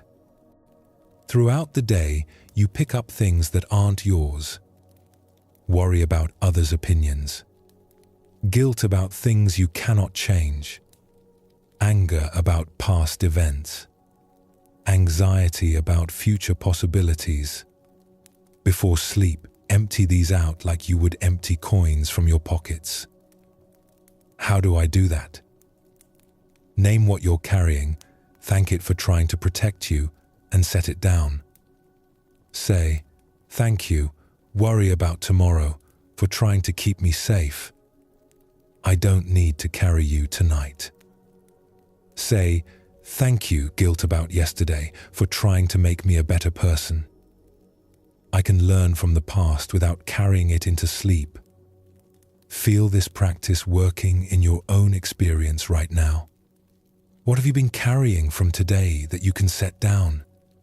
What concerns from tomorrow can you trust to tomorrow? What regrets from the past can you finally release into the care of compassion? 0. 5. Tenzin practiced this ritual faithfully. Night after night, he would sit quietly and unpack his invisible burden.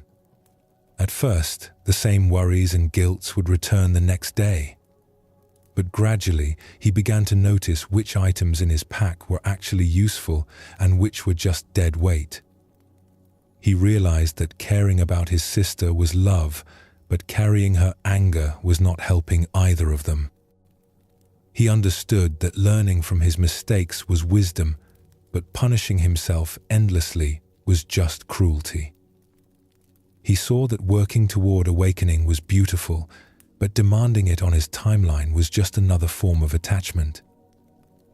"Master," he said to the wanderer one evening, "I'm beginning to understand. Letting go is not about stopping caring. It's about caring without clinging." "Yes," the wanderer smiled. "It's about loving with open hands instead of closed fists. About being fully present with what is here now instead of fighting what was or reaching for what might be." There's an ancient Zen story that illustrates this perfectly. 2 monks were walking to their monastery when they came to a river swollen by recent rains. At the riverbank, they found a young woman in fine silk robes, clearly distressed because she could not cross without ruining her clothes. Without hesitation, the older monk lifted the woman onto his back and carried her safely across. On the other side, she thanked him gracefully and went on her way. The two monks continued their journey in silence. But as they walked, the younger monk became increasingly agitated. Finally, just as they reached their monastery gates, he could contain himself no longer. "Brother," he burst out, "how could you touch that woman? You know our vows forbid contact with women.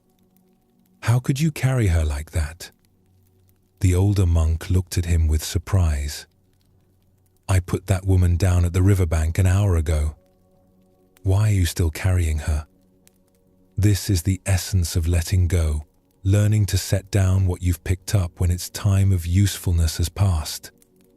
The older monk's action was skillful compassion in the moment. He helped someone in need, then released the experience completely. The younger monk turned a moment of service into a burden of judgment that he carried long after the action was complete.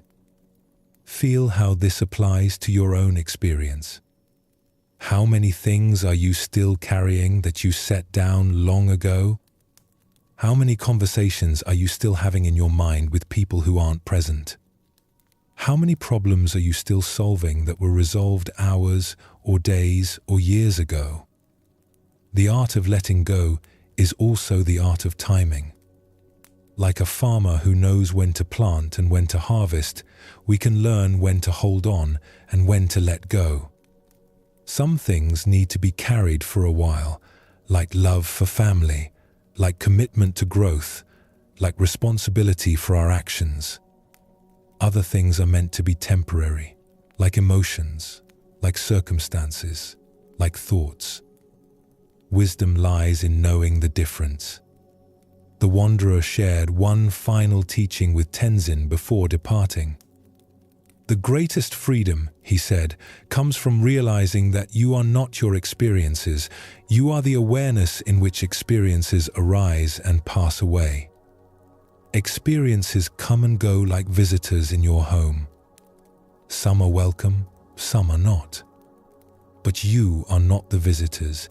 You are the spacious house that can welcome all visitors without being changed by any of them." "Even difficult visitors?" Tenzin asked. "Even difficult visitors. Pain comes to teach you about healing. Fear comes to show you where you need courage. Anger comes to reveal what you truly value. Sadness comes to deepen your capacity for joy. When you stop fighting these visitors and start learning from them, they don't need to stay so long. This understanding transforms everything about how we relate to difficult experiences. Instead of seeing challenging emotions as enemies to defeat, we can see them as messengers carrying important information. Instead of trying to avoid all pain, we can learn to move through it with grace. Instead of demanding that life be comfortable, we can find peace even in discomfort. As you rest here now, practice being the spacious awareness rather than the temporary experiences moving through it. You are not your worries. You are the peace that notices worrying. You are not your tiredness. You are the rest that receives fatigue. You are not your thoughts. You are the silence in which thoughts appear and disappear. The art of letting go is ultimately the art of coming home to yourself. Home to the awareness that was never lost. Home to the peace that was never disturbed. Home to the love that never left. When you know yourself as this unchanging presence, letting go becomes natural. Not because you stop caring, but because you care from a place of wholeness rather than need. Not because you become detached, but because you love without attachment. This is the deepest freedom, to live fully without grasping, to care completely without clinging, to participate wholeheartedly in the dance of life, while knowing that you are both the dancer and the space in which the dancing happens. Let this freedom infuse your rest tonight. You are already free. You have always been free. The chains you thought bound, you were made of thoughts and beliefs, not iron and steel. And thoughts, as you now know, are just visitors passing through the vast sky of your being. Rest in this sky-like awareness. Let everything else come and go like clouds. You are home. In the remote mountains of ancient China, there lived a hermit monk named Master Yunmen, who had spent 30 years in solitary meditation. His cave was carved into the side of a cliff, accessible only by a narrow mountain path that few dared to climb. For 3 decades, he had practiced with fierce dedication, believing that through complete isolation from the world, he would finally achieve the enlightenment that had eluded him. Every morning, Yunmen would rise before dawn and sit in perfect posture, watching his breath, observing his thoughts, cultivating states of deep concentration. Every evening, he would study the ancient texts by candlelight, memorizing the words of the great masters who had walked this path before him. His life was ordered, disciplined, pure. Yet despite all his years of practice, despite his mastery of meditation techniques and his vast knowledge of Buddhist philosophy, something essential remained missing. He felt like a man dying of thirst who had spent decades studying the chemical composition of water but had never taken a drink. One winter morning, as snow fell softly outside his cave, Yunmen heard something that stopped his meditation completely. It was the sound of crying, human crying, distant but unmistakable. For a moment, he considered ignoring it. He had renounced the world of human suffering precisely to avoid such distractions from his spiritual practice. But something in the quality of the crying touched a place in his heart that 30 years of meditation had not hardened.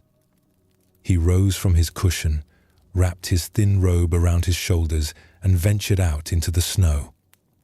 Following the sound down the treacherous mountain path, he discovered a young woman sitting beside a partially frozen stream. She was poorly dressed for the mountain cold, her thin clothes soaked through from the snow. Beside her lay an elderly man, clearly her father, unconscious and barely breathing. "Please," she said when she saw Yunmen approaching, "my father collapsed on the path. We were trying to reach the village below before the storm, but we became lost. I don't know what to do." Yunmen looked at the scene before him. His first thought was of his meditation schedule, his carefully maintained routine of spiritual practice. His second thought was of the Buddhist precepts about non-attachment, about not becoming entangled in worldly concerns. But then he looked into the young woman's eyes, and something happened that 3 decades of isolated practice had not prepared him for. The boundary between his suffering and her suffering simply dissolved. The pain in her heart was not separate from the awareness observing it. The fear for her father's life was not happening to someone else. It was arising in the same consciousness that had been sitting on his meditation cushion moments before. Without another thought, Yunmen lifted the old man onto his back and began the difficult journey down the mountain. The woman walked beside him, and though neither spoke, there was a quality of presence between them that felt more sacred than any meditation he had ever experienced. They reached the village as the storm intensified. Yunmen helped get the old man to a warm shelter and medical care. The daughter wept with gratitude, trying to thank him, but Yunmen found he had no sense of having done anything special. It had felt as natural as breathing, as automatic as the heart beating in his chest. As he climbed back up the mountain to his cave, something had fundamentally shifted in his understanding. For 30 years, he had been practicing to transcend suffering, to rise above the messiness of human existence, to achieve a state of consciousness untouched by the pain of the world. But in that moment of responding to another's need, he had discovered something far more profound than transcendence. He had discovered that there was no other to transcend from. The suffering he had been trying to escape was not separate from the awareness trying to escape it. The enlightenment he had been seeking was not somewhere else. It was the very consciousness that was capable of responding to suffering with love. That night, sitting again in his cave, Yunmen understood why all his years of practice had felt incomplete. He had been using meditation as a way to maintain separation from the world, from other people, from the full spectrum of human experience. He had been seeking a private salvation, a personal enlightenment that would lift him above the conditions of ordinary life. But true awakening, he now realized, was not about transcending the human condition. It was about recognizing that there was no separate self that could be saved from it. The one who sought liberation and the world he sought liberation from were both appearances in the same awareness. From that day forward, Yunmen's practice changed completely. Instead of meditating in isolation, he opened his cave to any traveler who needed shelter. Instead of studying texts about compassion, he simply responded to whatever suffering appeared before him. Instead of trying to achieve some special state of consciousness, he learned to recognize the consciousness that was already present in every moment of ordinary awareness. Word of the hermit, who had become a refuge, spread throughout the region.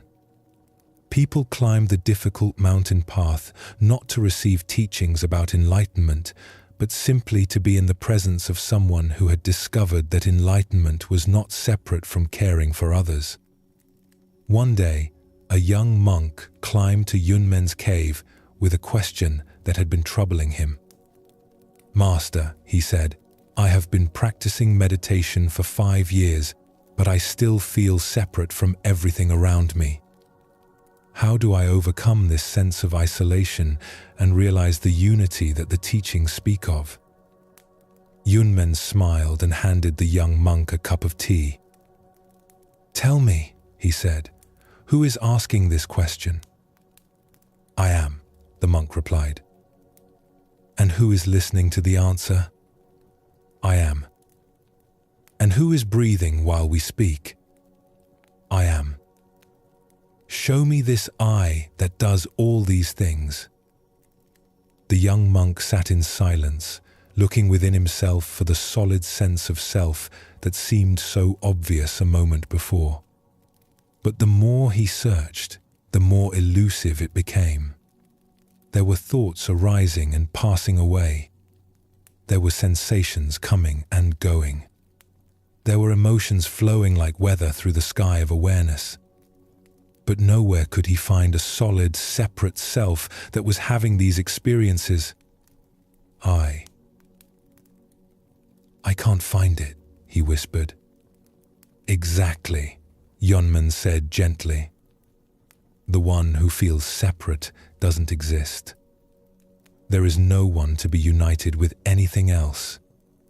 There is only this seamless experiencing, temporarily imagining itself to be divided into experiencer and experience. Now, as you rest here in the deepening quiet of this night, let this understanding settle into your own awareness. The sense that you are separate from life, that you are a conscious being observing a world outside yourself, is the most persistent and convincing illusion of human experience. It's also the source of all seeking, all suffering, all the desperate attempts to find meaning and purpose and happiness. But what if this separation never actually existed? What if the boundaries between inner and outer, self and world, are like lines drawn on water, apparently real, but actually nowhere to be found? This is perhaps the most radical insight about life's true purpose. We spend our lives trying to connect with something we were never actually separate from. We seek unity with existence while mistaking ourselves for something outside of existence. We chase experiences of oneness while never recognizing that experience itself is already one seamless happening. The suffering that drives all our seeking comes from this fundamental misunderstanding about what we are. We take ourselves to be isolated fragments of consciousness, separate from the world we perceive. From this imagined position of separation, life becomes a problem to be solved, a gap to be bridged, a loneliness to be healed. But consciousness is not something you have, it's something you are. And this consciousness is not personal or private. It's the same awareness that has been looking out through every pair of eyes, thinking every thought, feeling every emotion that has ever arisen in the history of life on this planet. The wave is not separate from the ocean. The cloud is not separate from the sky. The thought is not separate from the mind. And you, this sense of being a conscious presence experiencing life, are not separate from life itself. This recognition doesn't require special practices or altered states of consciousness. It's available right now in the simple awareness that is reading these words. The consciousness that notices thoughts is not a thought. The awareness that observes emotions is not an emotion. The presence that witnesses experiences is not limited by any particular experience. When Yunmen found himself naturally responding to the young woman's distress, he wasn't performing some spiritual feat. He was simply acting from the recognition that her suffering and his consciousness were not two separate things. The compassion that arose was not his compassion directed towards someone else. It was life caring for itself through the temporary focal point of his human form. This is why the great Zen masters often pointed to ordinary activities as the highest spiritual expression.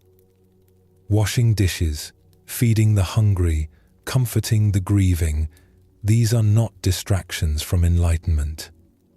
They are enlightenment expressing itself naturally when the illusion of separation dissolves.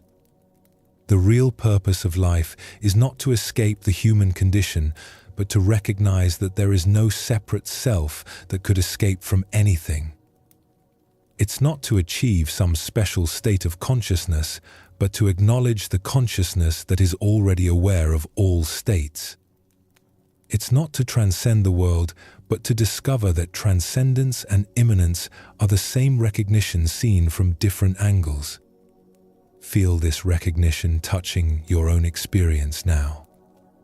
You are not a separate being having experiences. You are experience itself, temporarily organized into the pattern we call a human life. The awareness reading these words is not contained within the boundaries of your body. It's the very space in which the sense of having a body appears. This understanding brings profound relief. The burden of being a separate self, responsible for finding meaning and purpose and happiness in an indifferent universe, simply drops away. What remains is not emptiness but fullness, the recognition that you are the fullness itself, appearing as this particular perspective on existence. The seeking ends not because you find what you were looking for, but because you recognize that the seeker and the sought were never two. The spiritual journey continues not as a quest for something missing, but as the natural expression of wholeness celebrating its own infinite creativity. Rest in this wholeness now. Let the illusion of separation dissolve like mist in the morning sun. You are not alone in the universe. You are the universe, temporarily experiencing itself through the beautiful specificity of this human form. This is the deepest purpose of life, not to become something you're not, but to recognize what you've always been. Not to unite with existence, but to stop imagining you were ever apart from it. Not to find your way home, but to realize you never left. Your body has found its perfect stillness now, like a lake at dawn before the first breeze stirs its surface. Each breath carries you deeper into the peace that has no opposite, the rest that needs no sleep to complete it. As we continue exploring life's deepest purpose, we discover how understanding our true nature naturally blossoms into compassion, not as something we practice, but as something we simply are. In the bustling city of Edo, during Japan's Golden Age, there lived a rice merchant named Taro, who was known throughout the district for his fairness and generosity. His shop was small and modest, squeezed between larger, more prosperous businesses, yet people traveled from distant neighborhoods to buy from him. What made Taro different was not the quality of his rice, though it was excellent, or his prices, though they were fair. What drew people to his shop was something harder to name, a quality of presence that made everyone who entered feel somehow lighter, more at peace with themselves. Taro had not always been this way. In his younger years, he had been ambitious and calculating, determined to build the largest rice business in Edo. He worked from before sunrise until long after sunset, constantly scheming new ways to expand his profits and outmaneuver his competitors. He measured his worth by the weight of coins in his strongbox and the envy in his rivals' eyes. The change began on a particularly difficult winter when rice became scarce throughout the region. While other merchants raised their prices dramatically, hoarding their supplies to maximize profit, Taro found himself faced with a decision that would alter the course of his life. An old woman came to his shop one grey morning, her grandson clutching her thin hand.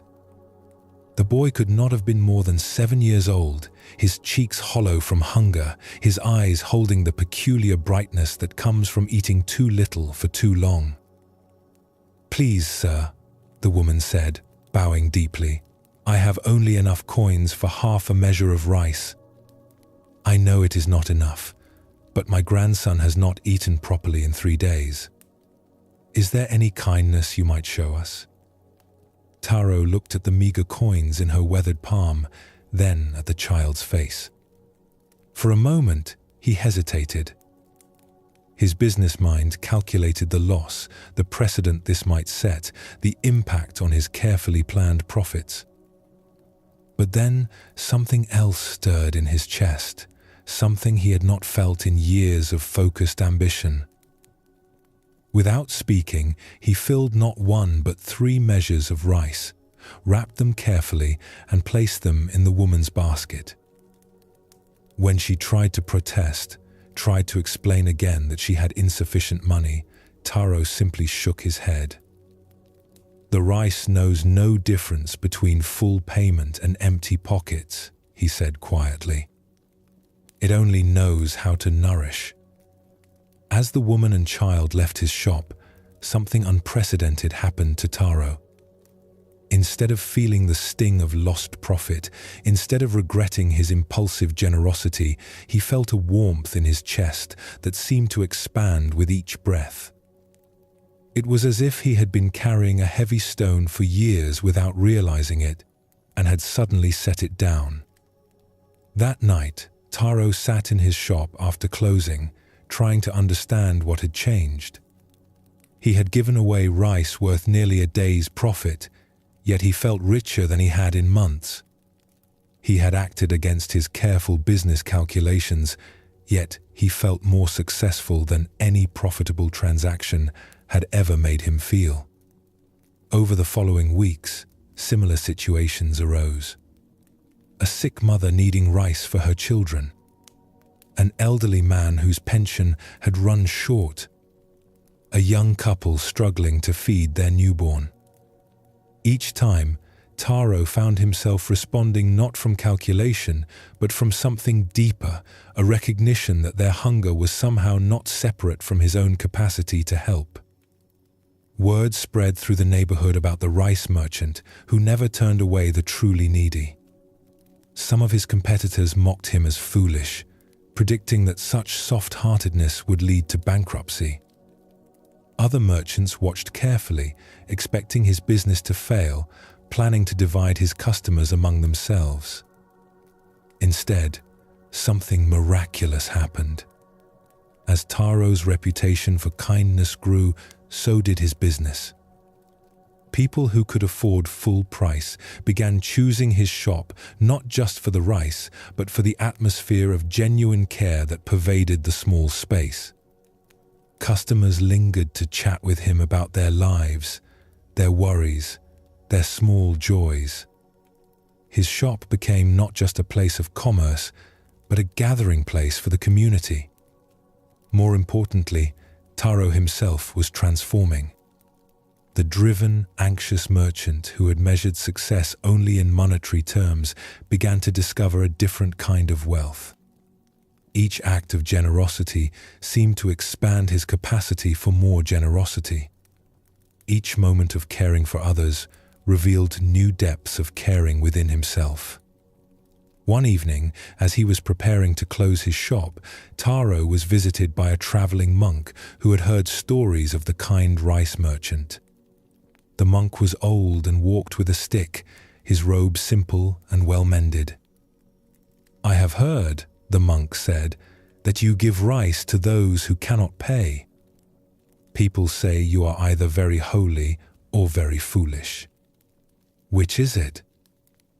Taro considered this question seriously. "I don't know about holy or foolish," he replied. "I only know that when I see hunger, something in me responds naturally, like water flowing downhill. I don't think about whether to be generous. The generosity just happens." "And why do you think that is?" Taro was quiet for a long moment, looking at the neat rows of rice sacks in his shop. "At first, I thought I was helping other people. But now I think maybe there are no other people. When I see that hungry child, it's like seeing my own hunger reflected in a mirror. When I feed him, it's like feeding myself." The monk smiled, his eyes twinkling with recognition. "You have discovered something that many spiritual seekers spend lifetimes trying to understand." "What is that?" "That compassion is not something you do. It's something you are. When the illusion of separation dissolves, caring for others is as natural as your right hand caring for your left hand." The monk stayed that night in the small room above Taro's shop. As they shared a simple meal of rice and vegetables, he told Taro about the nature of true compassion. "Most people," the monk explained, "think compassion means feeling sorry for others and trying to help them from a position of strength or superiority. But real compassion is not based on difference. It's based on recognition. When you truly see that there is no fundamental separation between yourself and others, helping becomes as automatic as breathing." "But how did this understanding come to me?" Taro asked. "I never studied spiritual teachings or practiced meditation. The heart has its own way of awakening," the monk replied. "Sometimes it happens through years of disciplined practice. Sometimes it happens through a single moment of genuine caring. Your business became your monastery. Each hungry person who entered your shop was your teacher. Each act of generosity was your meditation." That night, Taro understood that his life had found its true purpose not through the pursuit of wealth or status, but through the simple recognition that all beings shared the same fundamental nature. His rice shop was not just a business, it was an expression of this recognition made manifest in daily life. Years passed. Taro's reputation for kindness spread throughout Edo and beyond. Other merchants began to emulate his approach, discovering that business built on genuine care was both more profitable and more fulfilling than business built on competition and greed. When Taro finally grew old and passed his business to his son, his last words were not about profit margins or business strategy. Instead, he said simply, "Remember that every person who enters this shop is yourself in a different form. Feed them as you would feed yourself. Care for them as you would care for yourself. This is not charity, this is recognition. Now, as you rest here in the gathering stillness of night, let this story touch something deep within your own heart." Taro's transformation reveals a profound truth about life's real purpose. We often think of compassion as something we should cultivate, a virtue we should develop, a practice we should engage in. But true compassion is not an action we perform, it's a recognition we embody. When we understand that there is no fundamental separation between ourselves and others, caring becomes as natural as the heart beating in our chest. We don't have to force ourselves to be kind any more than we have to force ourselves to feel pain when our own finger is cut.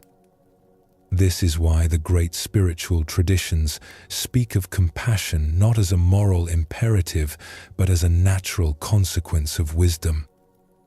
When you truly see what you are, not a separate self struggling to survive in an indifferent world, but consciousness itself expressing as this particular human form, then caring for others is simply consciousness caring for itself. The suffering we witness in the world is not happening to someone else. It's arising in the same awareness that constitutes our deepest identity. The joy we see in others is not foreign to us. It's our own joy reflected back through different eyes. The love we offer to others is not something we possess that we generously share. It's love recognizing itself wherever it appears. This understanding completely transforms how we relate to difficulty and pain, both our own and others. Instead of seeing suffering as a problem to be solved or avoided, we begin to see it as an invitation to deeper recognition. Each moment of pain, whether physical, emotional, or spiritual, becomes an opportunity to discover the awareness that remains untouched even in the midst of difficulty. When Taro looked at the hungry child, he was not seeing someone separate from himself who needed help. He was seeing his own nature reflected in a form that temporarily needed nourishment. The generosity that flowed from him was not his generosity directed outward. It was life caring for itself through the focal point of his human form. This is perhaps the most liberating understanding about life's true purpose. We are not isolated individuals responsible for manufacturing compassion through willpower and moral effort. We are compassion itself, temporarily experiencing itself through the beautiful limitation of individual perspective. Feel this recognition settling into your own heart now. The awareness that is reading these words is not private or personal. It's the same consciousness that has been experiencing life through every form, feeling every emotion, thinking every thought that has ever arisen. When this awareness encounters suffering, it naturally responds with care. When it meets joy, it naturally celebrates. When it recognizes itself in another, it naturally loves. This love is not an emotion that comes and goes. It's the very fabric of existence itself, the force that holds atoms together, that draws planets around stars, that moves rivers toward the sea. You are not separate from this love. You are this love, temporarily focused through the specificity of your human experience. The real purpose of life is not to become more loving, but to recognize the love you already are. Not to develop compassion, but to stop obscuring the compassion that is your fundamental nature. Not to help others from a position of having something they lack, but to serve from the recognition that there are no others, only consciousness caring for itself in all its myriad forms. As sleep begins to embrace you now, let this love pervade every cell of your being. You are not falling asleep alone. You are love itself, gently returning to the source from which it never departed. Rest in this vast heart that beats in every chest, dreams in every mind, awakens in every moment of recognition. Tomorrow, when you open your eyes, you may see the world exactly as it appeared before. But you will know something that changes everything, that every face you encounter is your own face, every heart you meet is your own heart, every moment of life is your own life expressing itself in infinite, beautiful diversity. This is compassion. This is wisdom. This is the purpose for which you came into being, not to find love, but to remember that you are love itself, playing hide and seek with your own infinite nature. In a small temple at the foot of Mount Fuji, there lived a monk named Jishu who had spent 40 years searching for enlightenment. He had studied every sutra, mastered every meditation technique, completed countless retreats and pilgrimages. His knowledge of Buddhist philosophy was encyclopedic. His concentration skills were legendary among the monastics. Yet despite all his accomplishments, the Great Awakening continued to elude him. Jishu had become the monastery's scholar, the one younger monks approached with questions about doctrine and practice. He could explain the most subtle points of emptiness and interdependence with precision and eloquence. He could guide others through complex meditation instructions with expertise and patience. But in his heart, he carried a secret sorrow. He felt like a fraud, a teacher of enlightenment who had never actually experienced what he taught. Every morning, Jishu would rise at 3 o'clock for meditation, hoping that today would be the day when the veil would finally lift and he would see the truth directly. Every evening, he would review his practice with growing disappointment, wondering what was wrong with him, that liberation remained just beyond his grasp. One autumn day, the monastery received an unexpected visitor, an old woman who appeared at the gates carrying nothing but a walking stick and a small bundle of belongings. She was not impressive to look at. Her clothes were simple peasant garb, her hair unkempt from days of walking mountain paths. But there was something in her eyes that made even the abbot pause when he met her. "I have come to visit your temple," she said simply. "May I stay for a few days?" The abbot, following the tradition of hospitality to all travelers, welcomed her warmly. She was given a small room in the guest quarters and invited to join the community for meals and services. From the first day, Jishu found himself oddly fascinated by this unremarkable old woman. During morning meditation, while he struggled with wandering thoughts and spiritual ambitions, she would sit with a stillness that seemed to emanate from her very bones. During meals, while others ate in the formal silence required by monastic rules, her simple presence seemed to transform the dining hall into a place of quiet celebration. But what struck Jishu most was how she went about the most ordinary activities. When she swept the courtyard, she swept completely, not rushing to finish, not thinking about other tasks, just sweeping with a quality of attention that made even this mundane chore seem somehow sacred. When she walked to the temple for services, each step appeared deliberate and graceful, as if the earth itself was honored by her presence. After several days of observing her, Jishu could contain his curiosity no longer. During free time after evening meditation, he approached her as she sat quietly watching the sunset from the temple garden. "Grandmother, he said respectfully. "I hope I'm not intruding, but I've been watching how you move through your days here. There's something about your presence that feels different from anything I've encountered in 40 years of monastic life. Are you perhaps a teacher? Have you studied with great masters?" The old woman looked at him with eyes that seemed to hold infinite kindness. "Oh, child," she laughed softly, "I'm just an old farm woman.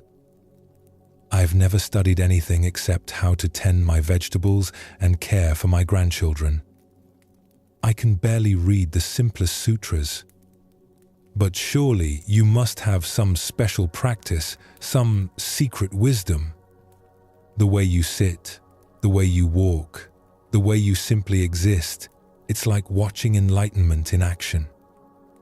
The woman was quiet for a long moment, watching a sparrow hop among the fallen leaves at their feet. "Tell me, learned monk, what do you think enlightenment looks like?" Jishu felt a familiar excitement at being asked to demonstrate his knowledge.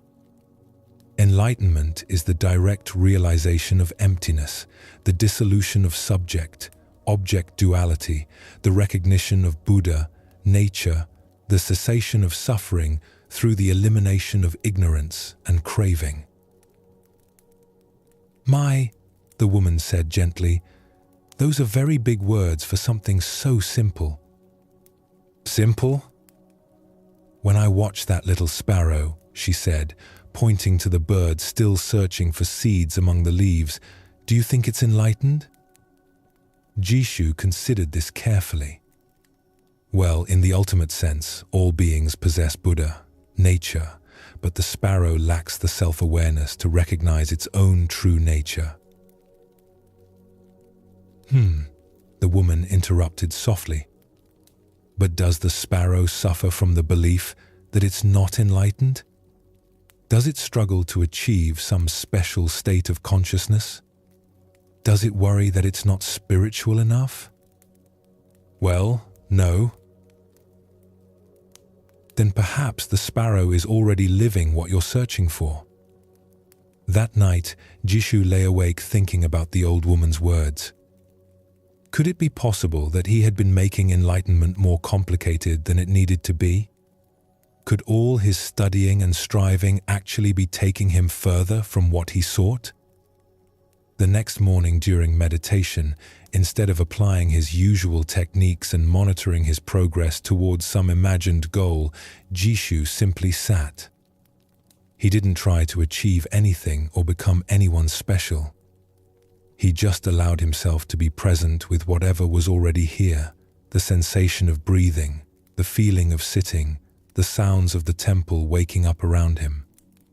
For the first time in years, his meditation felt natural rather than effortful. There was nothing to attain because sitting itself was already complete. There was no one to become because the awareness sitting was already whole.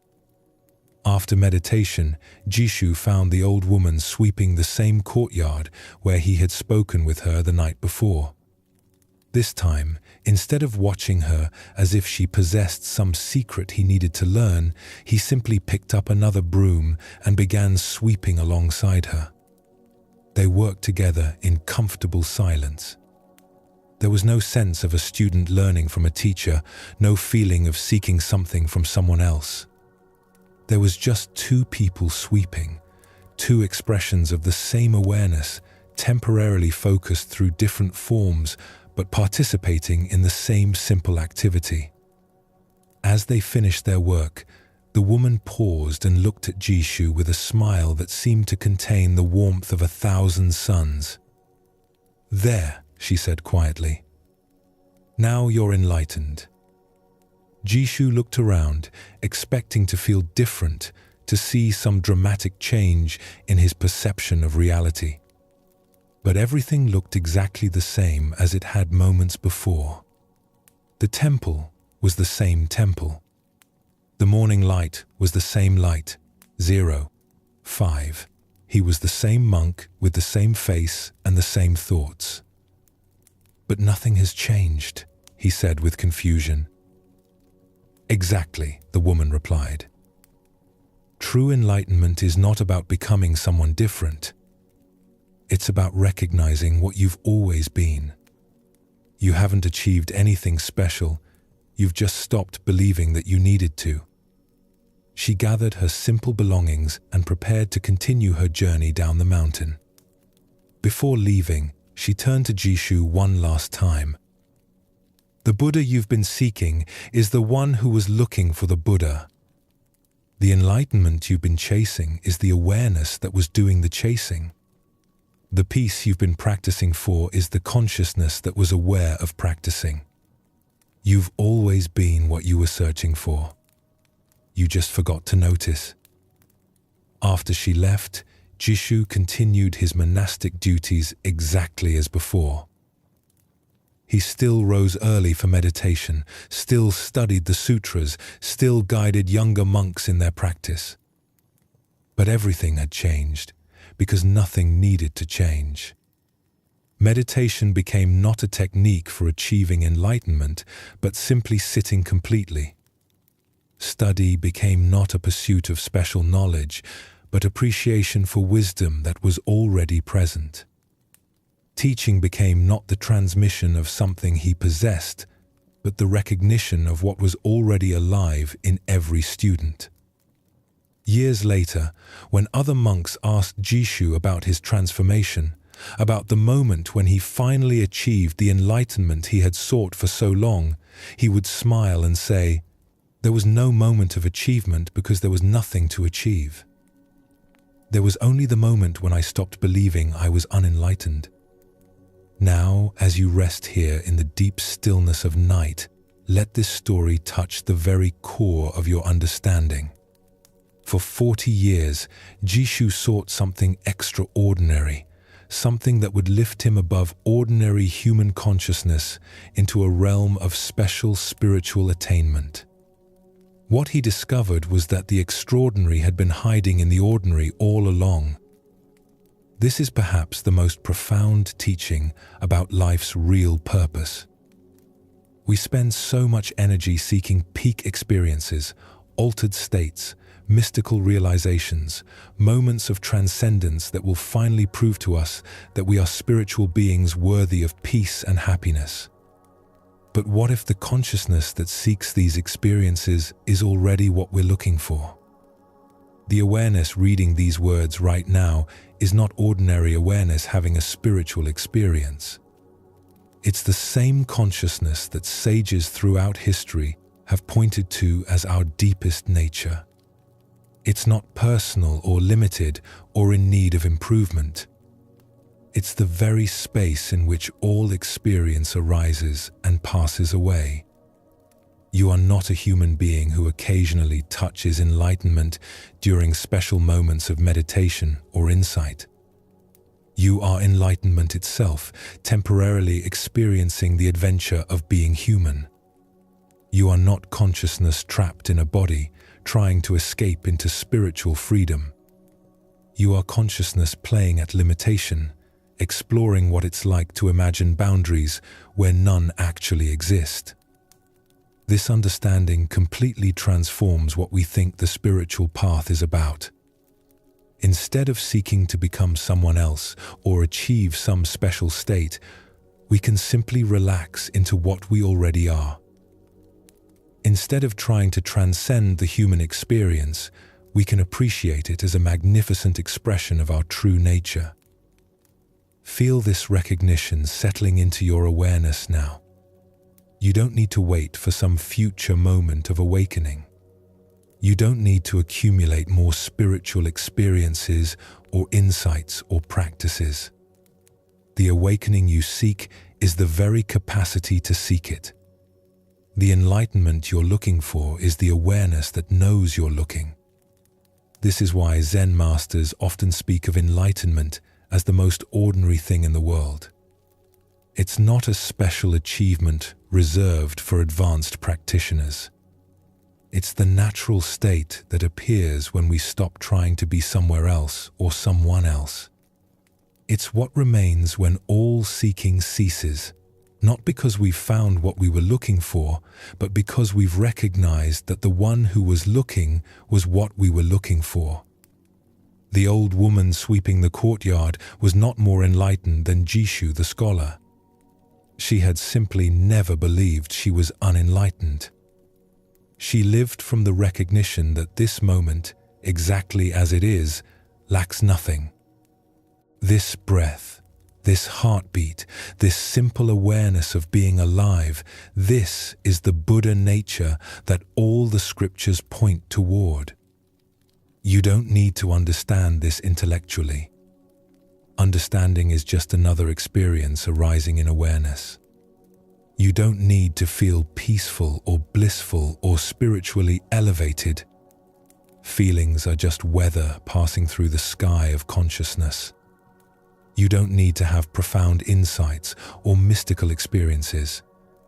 Experiences come and go, but the awareness in which they appear is constant. What you are is not any particular experience, but the openness in which all experiences are possible. You are not the content of consciousness, but consciousness itself. You are not the waves on the ocean, but the ocean appearing as waves. This is the ultimate teaching about life's purpose. We are not here to become enlightened. We are here as enlightenment, temporarily enjoying the play of apparently forgetting and remembering what we are.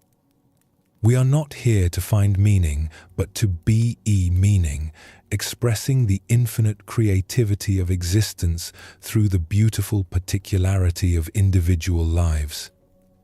As sleep draws you deeper now into rest, know that you are not falling asleep as a separate being who sometimes touches spiritual truth. You are spiritual truth itself, gently returning to the formless awareness that dreams all forms into being. Your individual life is not a problem to be solved, but a love song that existence is singing to itself. Rest completely in this knowing.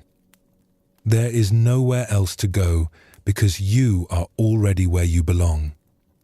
There is nothing else to achieve because you are already the achievement.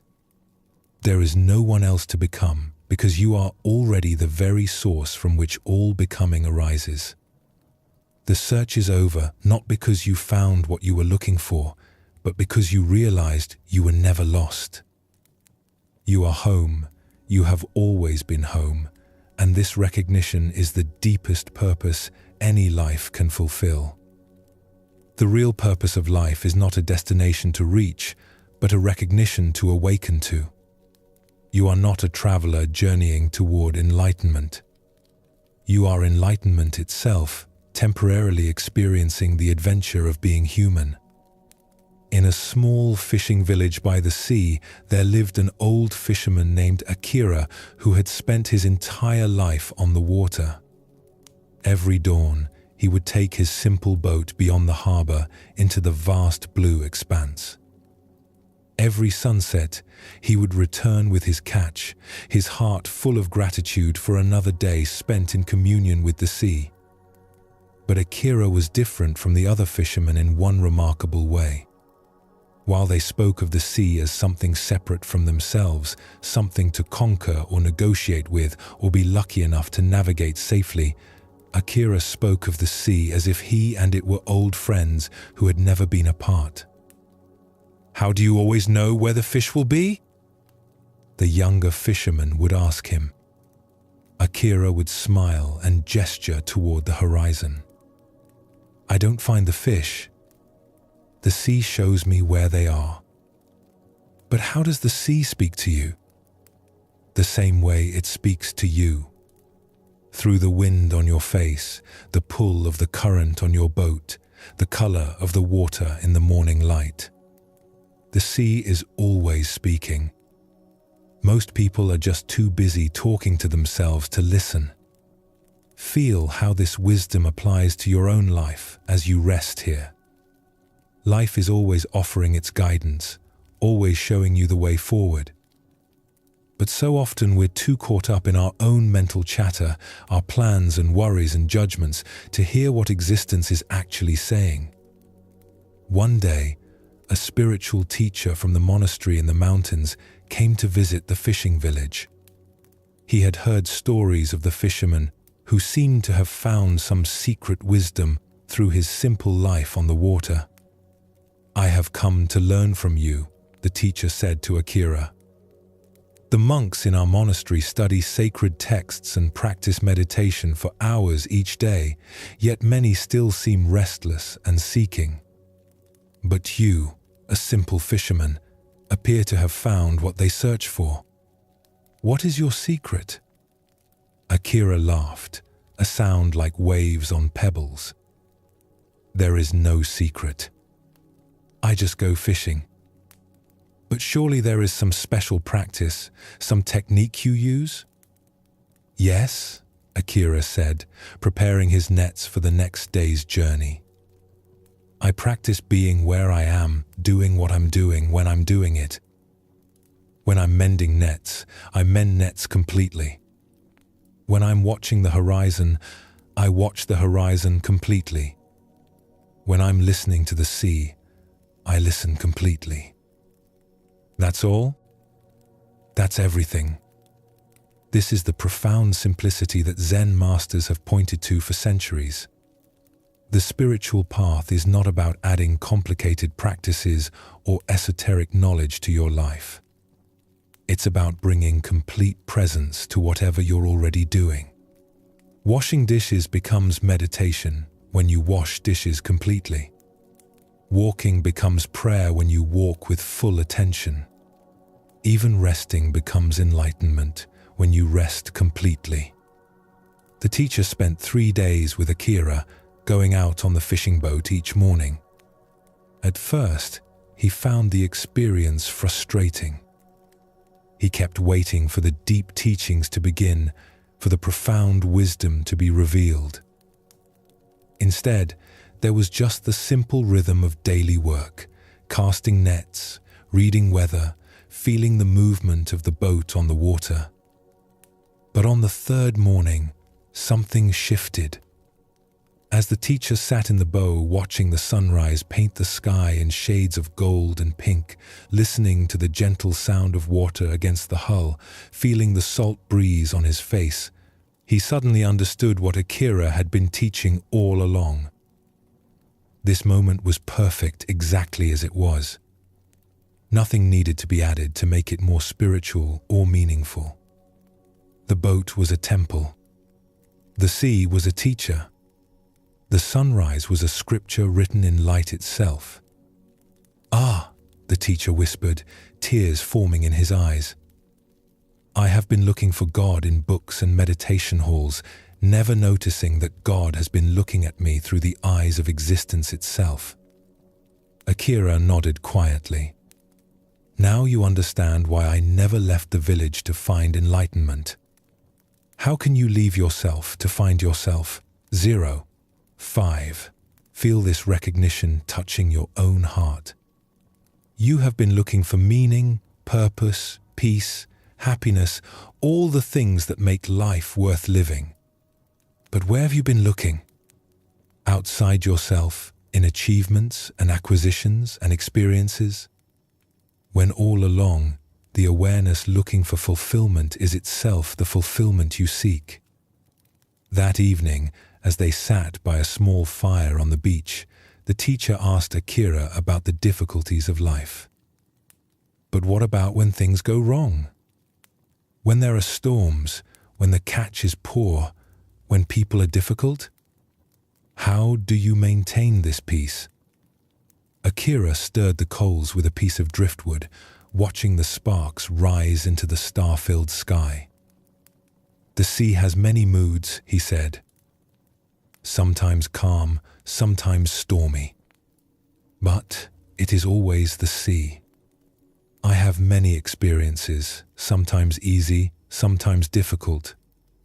But I am always myself underneath all experiences." "How did you discover this?" "Through the great storm," Akira replied.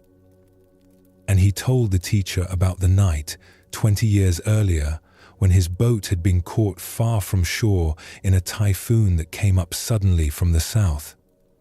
For hours, He had fought the mountainous waves, trying to keep his small vessel afloat. His strength was failing. His fear was overwhelming. It seemed certain he would not survive. In that moment of ultimate helplessness, something unexpected happened. He stopped fighting the storm and simply surrendered to whatever would come. And in that surrender, he discovered something that changed his life forever.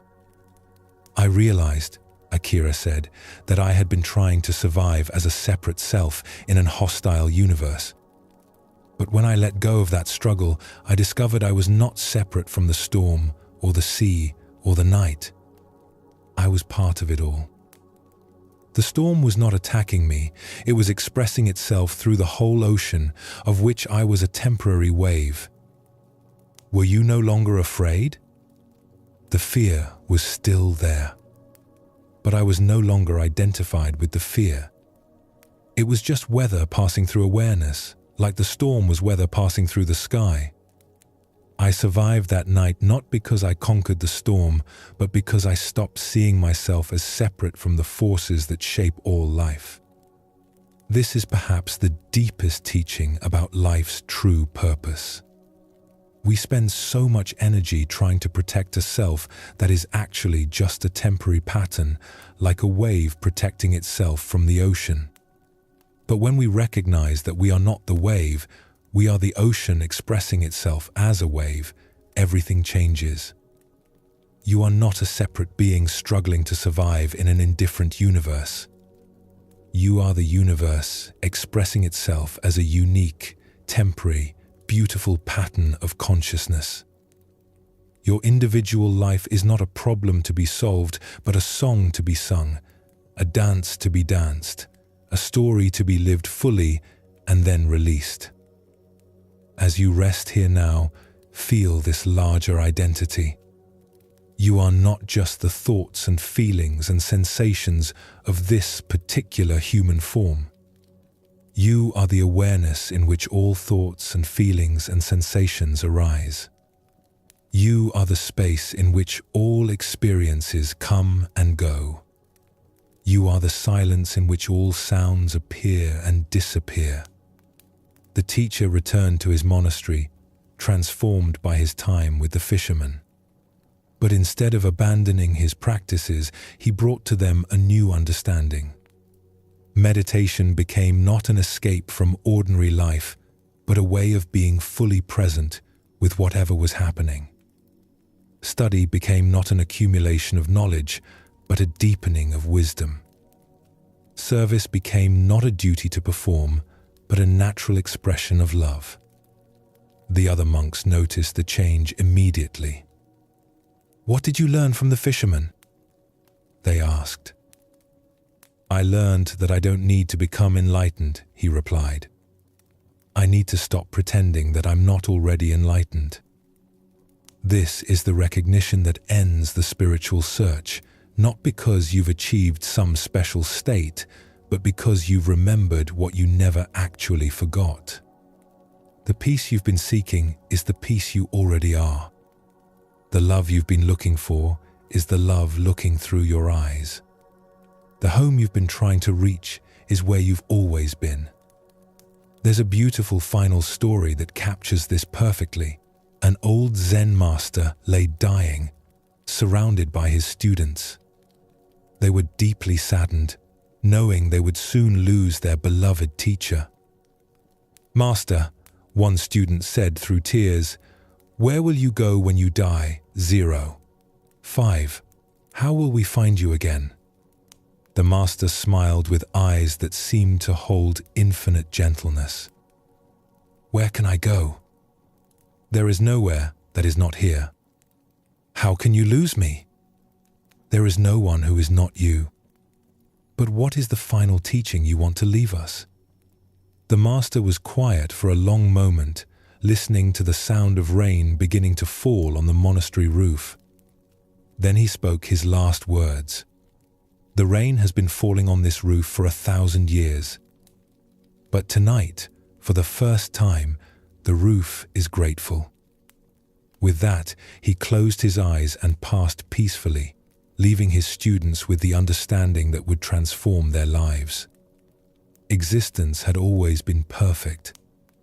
Life had always been sacred. Every moment had always been a gift.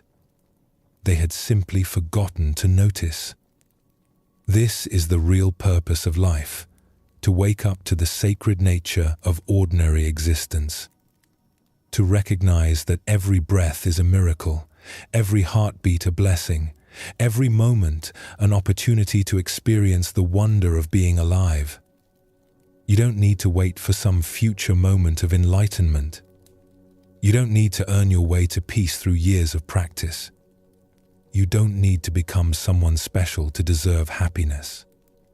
Right now, as you rest here, you are experiencing the very thing you've been seeking. The awareness reading these words is not personal or small or limited. It's the same awareness that has been looking through the eyes of sages and fishermen, children and elders for thousands of years.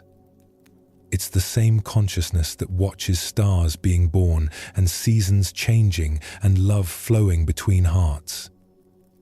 You are not a human being having a spiritual experience. You are spiritual experience having a human experience. You are not a wave separate from the ocean. You are the ocean playing at being a wave. Feel this truth settling into your bones now. Let it release any sense of inadequacy or incompleteness. Let it dissolve any feeling that you need to be anywhere else or anyone else. Let it bring you home to the simple, profound recognition of what you've always been. As sleep begins to embrace you now, know that you are not falling asleep. You are falling awake. Awake to the dreams that consciousness spins for its own delight. Awake to the play of existence expressing itself through the theater of your mind. Tomorrow, when you open your eyes, the world may look exactly the same, but you will see it differently. Because you will remember what you remembered tonight, that you are not a tourist visiting life temporarily. You are life itself, temporarily visiting this form, this name, this story. The purpose of life is not to achieve or accomplish or become. The purpose of life is to be fully present with whatever is arising, to be completely yourself without apology, to be awake to the miracle that existence is happening at all. You are that miracle. You have always been that miracle. You will always be that miracle. Rest in this knowing. Let everything else fade into the background of awareness. The seeking is over. The journey is complete. You have come home to yourself. In the final years of his life, there lived a Zen master named Myoan, who had become legendary throughout Japan, not for his teachings or his wisdom, but for the quality of his presence.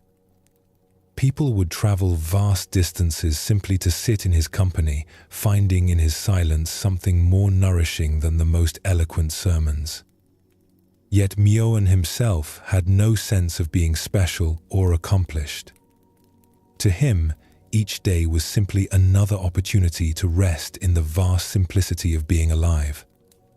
Myoan had not always been this way.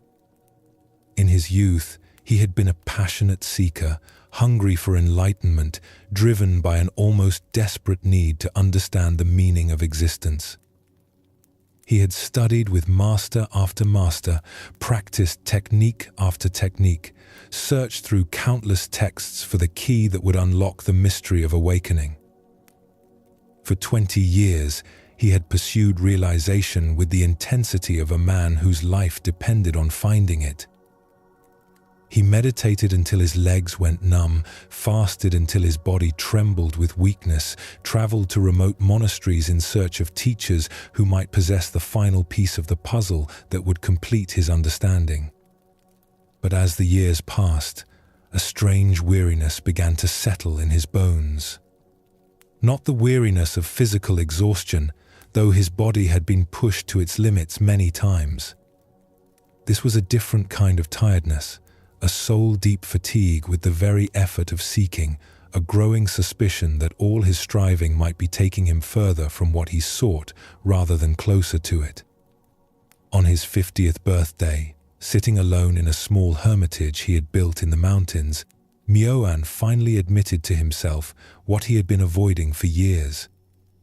Despite all his practice, all his study, all his sincere effort, he felt no closer to enlightenment than he had on the day he first began seeking. If anything, the more he learned about what awakening was supposed to look like, the more elusive it seemed to become. That night, sitting before his altar with its simple Buddha statue and offering of wildflowers, Myoan made a decision that would change everything. He would stop. Stop seeking, stop practicing, stop trying to become anything other than what he already was. If enlightenment existed, if peace was possible, if there was any truth to the promises of the ancient teachings, then surely it would have to be available without all this struggle and effort. "I give up," he said aloud to the empty hermitage.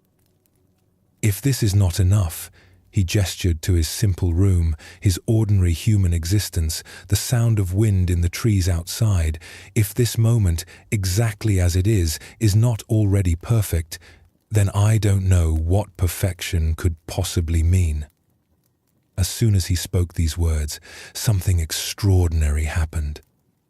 Nothing changed, and everything changed. The room was still the same small space with rough wooden walls and a single oil lamp. The Buddha statue still sat in the same position, wearing the same serene expression. The sound of night insects continued their ancient chorus outside his window. But Myoan's relationship to all of it shifted completely. The seeking that had driven him for 2 decades simply stopped. Not because he had found what he was looking for, but because he finally understood that the one who was looking and what he was looking for had never been separate. The exhaustion he had been carrying fell away like a heavy cloak he had forgotten he was wearing. In its place was a lightness he had never experienced before, not the giddy lightness of achievement, but the profound ease of no longer needing to be anywhere else or anyone else. He laughed then, softly at first, then with growing appreciation for the cosmic joke he had been living. For 20 years, he had been like a person frantically searching for his glasses while they sat on top of his head. He had been seeking the awareness that was doing the seeking, trying to find the consciousness that was conducting the search. That night, Myoan slept more deeply than he had in decades. Not the heavy sleep of exhaustion, but the natural rest of someone who no longer needed to carry the burden of becoming. When he woke the next morning, the world looked exactly the same as it always had. But he was no longer looking at it as a seeker trying to extract something from experience. He was simply experiencing, simply being present with whatever arose. Word spread slowly through the spiritual communities of Japan that the great seeker Myoan had finally found what he was looking for. Students began arriving at his hermitage, expecting to learn the advanced techniques or receive the profound teachings that had led to his breakthrough. Instead, they found an old man who seemed to do nothing special at all. He would wake naturally with the sunrise, tend his small garden, prepare simple meals, sit quietly by his window watching the seasons change. When visitors arrived, he would welcome them warmly, offer them tea, and listen to their questions with complete attention. But his answers were often disappointingly simple. When asked about the nature of enlightenment, he might point to a flower growing outside his window and say, "This morning it was a bud. This afternoon it's blooming. Tomorrow it will begin to fade." Where is the enlightenment in this process? When students pressed him for meditation instructions or spiritual practices, he would smile and ask, "Are you breathing right now? Are you aware that you're breathing? Then you're already doing the most advanced practice there is." Some visitors left frustrated, convinced that Myoan was either a fraud or had lost his mind. Others sensed something profound in his ordinariness, but couldn't quite grasp what it was.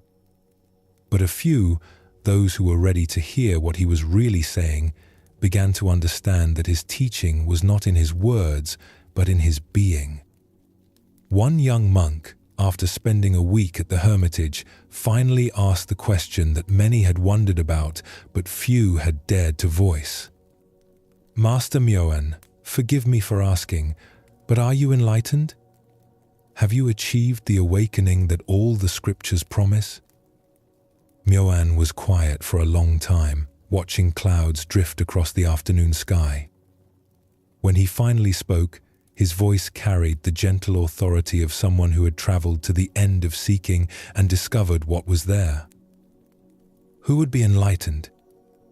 he asked softly. "And who would know whether they were or not? I sought enlightenment for 20 years and never found it.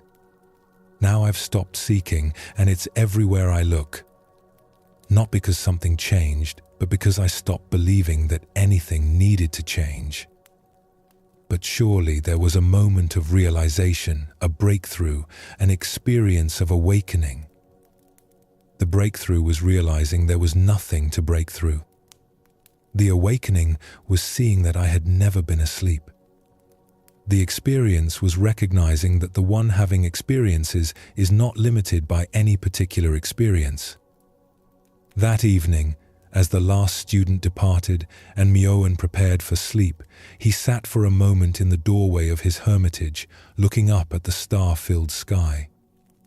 The same sky he had gazed at countless times during his years of seeking, when it had seemed like a distant mystery pointing to transcendence beyond this world. Now it simply appeared as it was, vast, beautiful, present, lacking nothing. Just like the awareness that perceived it. Just like the moment in which the perceiving happened. Just like everything that had ever existed or ever would exist. He rose slowly, his old bones creaking with the movement, and prepared for bed. Tomorrow would bring another day of simple being, another opportunity to rest in the recognition that had ended his seeking. There would be visitors to welcome, tea to prepare, flowers to tend, moments to experience fully without needing them to be anything other than what they were. As sleep began to embrace him, Myoan's last thought before dreams took him was not a thought at all, but a wordless appreciation for the perfection of imperfection, the completeness of incompleteness, the profound ordinariness of the sacred that had been hiding in plain sight all along. Now, beloved friend, feel how this story completes the journey we have taken together tonight. Like Myoan, you have spent this time exploring the deepest questions of existence, seeking to understand life's true purpose, hungering for insights that might transform your experience of being alive. And what have we discovered together? That the purpose of life is not what most people think it is. It's not the pursuit of happiness or the accumulation of pleasures or the achievement of goals that will finally make you feel complete. It's not even the attainment of some special spiritual state that will lift you above the ordinary concerns of human existence. The real purpose of life is to recognize what you already are. To stop seeking for something outside this moment and start appreciating the awareness that is available right here, right now. To cease the exhausting effort of trying to become someone special and rest in the profound ordinariness of simply being. You are not a human being having a spiritual experience. You are spirit itself, temporarily enjoying the adventure of being human. You are not a separate self trying to connect with the universe. You are the universe, experiencing itself through the beautiful focal point of your individual awareness. This recognition doesn't require years of practice or profound experiences or special knowledge. It's available in this breath, in this heartbeat, in this simple awareness of being aware. The consciousness reading these words is not personal or limited or in need of improvement. It's the same awareness that has been present in every moment of seeking, every experience of joy or sorrow, every night of sleep, and every morning of waking. Feel how completely you can rest in this understanding now. There is nothing left to figure out, nothing left to achieve, nothing left to become.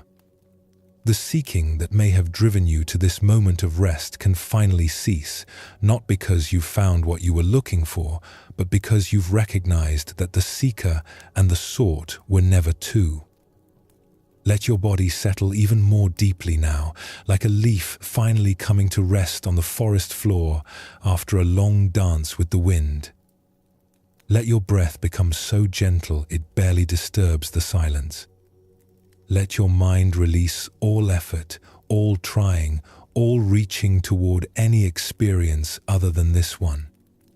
This is the deepest rest, not just the rest of sleep, but the rest of no longer needing to be anywhere else or anyone else. The rest of recognizing that what you are has never been disturbed by any experience, never been limited by any circumstance, never been separate from the source and substance of all existence. You are coming home now, but not to a place you left. You are coming home to what you've always been. You are not falling asleep as a separate being who sometimes touches truth. You are truth itself, gently returning to the formless awareness that dreams all forms into being. Rest completely in this knowing. Let everything else dissolve, all seeking, all becoming, all the beautiful but unnecessary effort of trying to be what you already are. What remains is not emptiness but fullness, not absence but presence, not a void but the very source from which all experience arises. This is your nature. This is your home.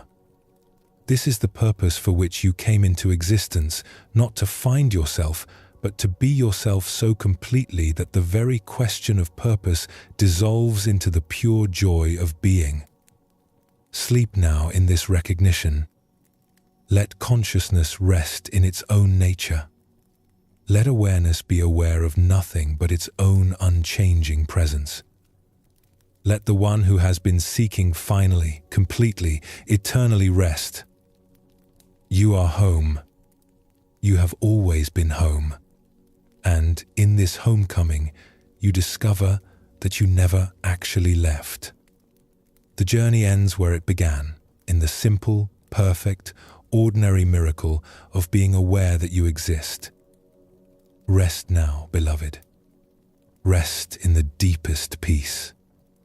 Rest in the truth that you are what you have always been seeking. Rest in the love that you are, that everything is, that holds the entire universe in its infinite embrace. All is well. All has always been well. All will always be well. Sleep well, and thank you for joining us here at Sleepy Monk.